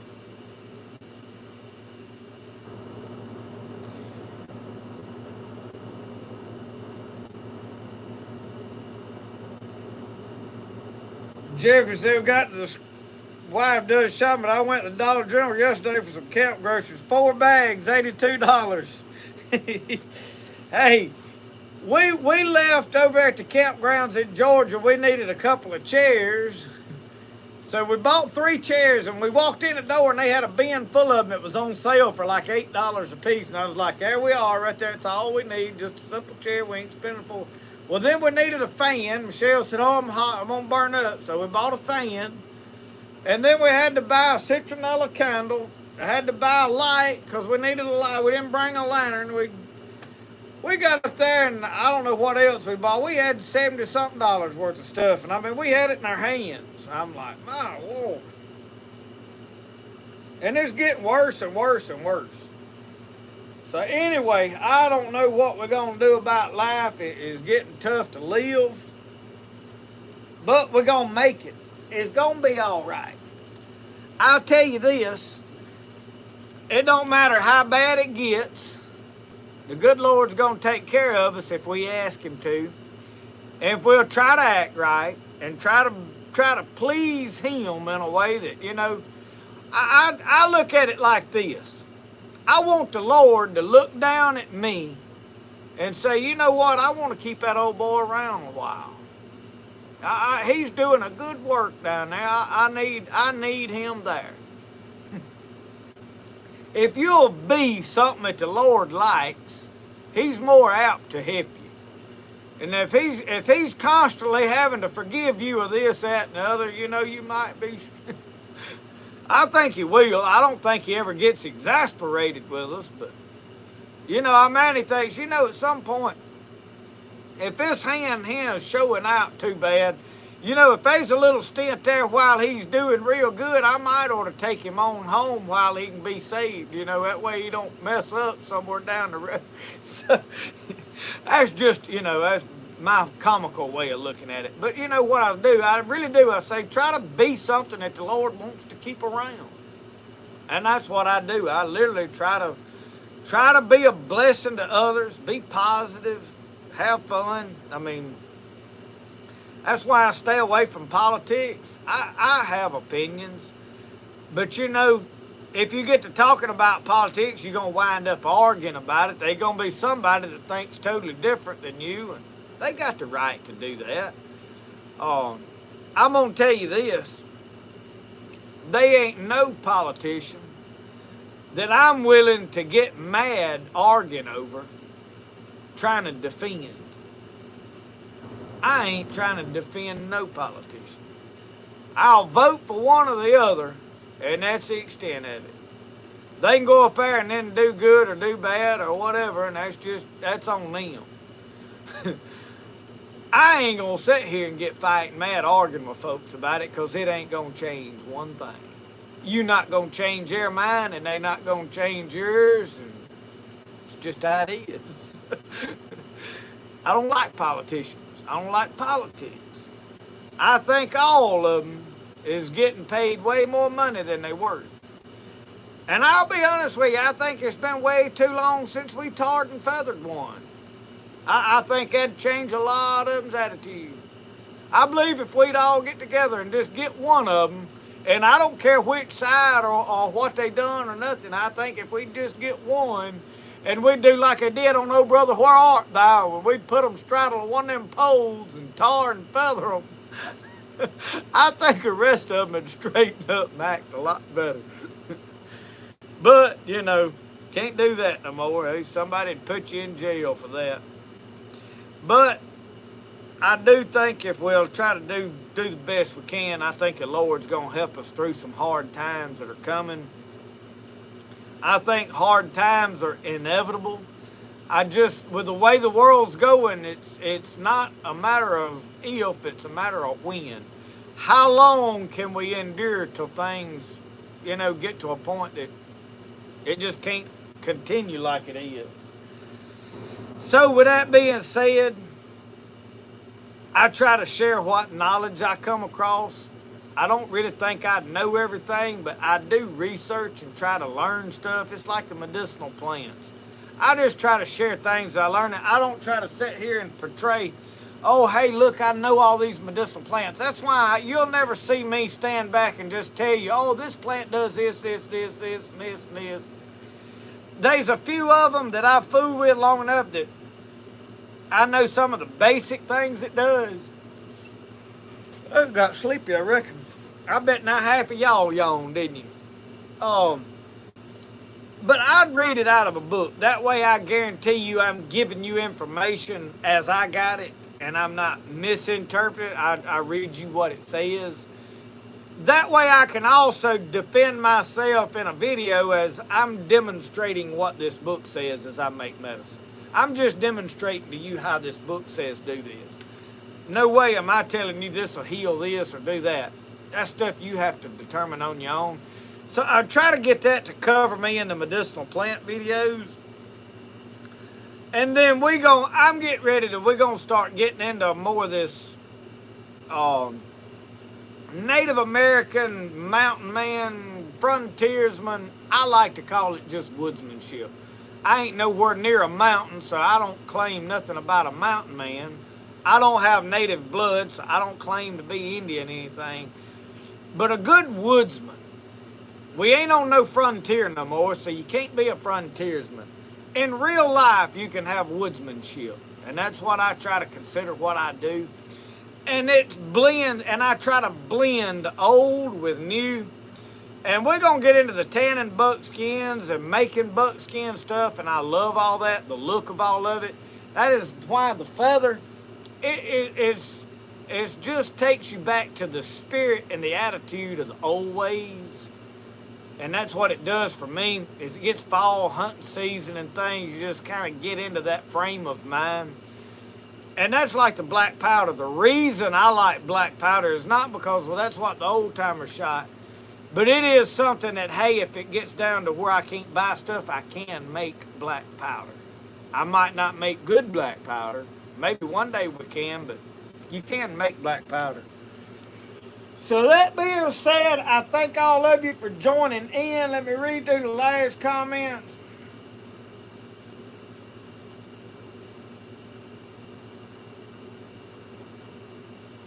Crystal Ingham, Goldenrod, if you'll go into the playlist, I don't know exactly. I have done it. I know I did a good one 2 years ago.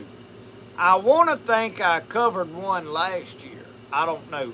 It's there. If you'll go to the medicinal plants and foraging playlist, there's about 60-something videos in that playlist, and it's in there. But you may could search it. I think I did goldenrod medicinal uses. You could probably do it in a search like that.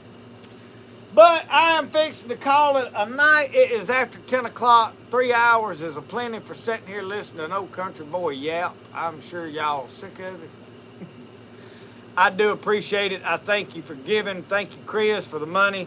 I appreciate all of you. I couldn't do this without y'all. The more people that like the videos, share them, the more it gets into the algorithm. Share them with your friends. There's a lot of people that won't find this channel if you don't share these videos or tell them about them. And I know a lot of you have done that, and I thank you for it. I appreciate you doing it. Keep doing what you do. We'll see y'all next time. Remember, the best way to do things is the way you like to do it. And we'll see y'all.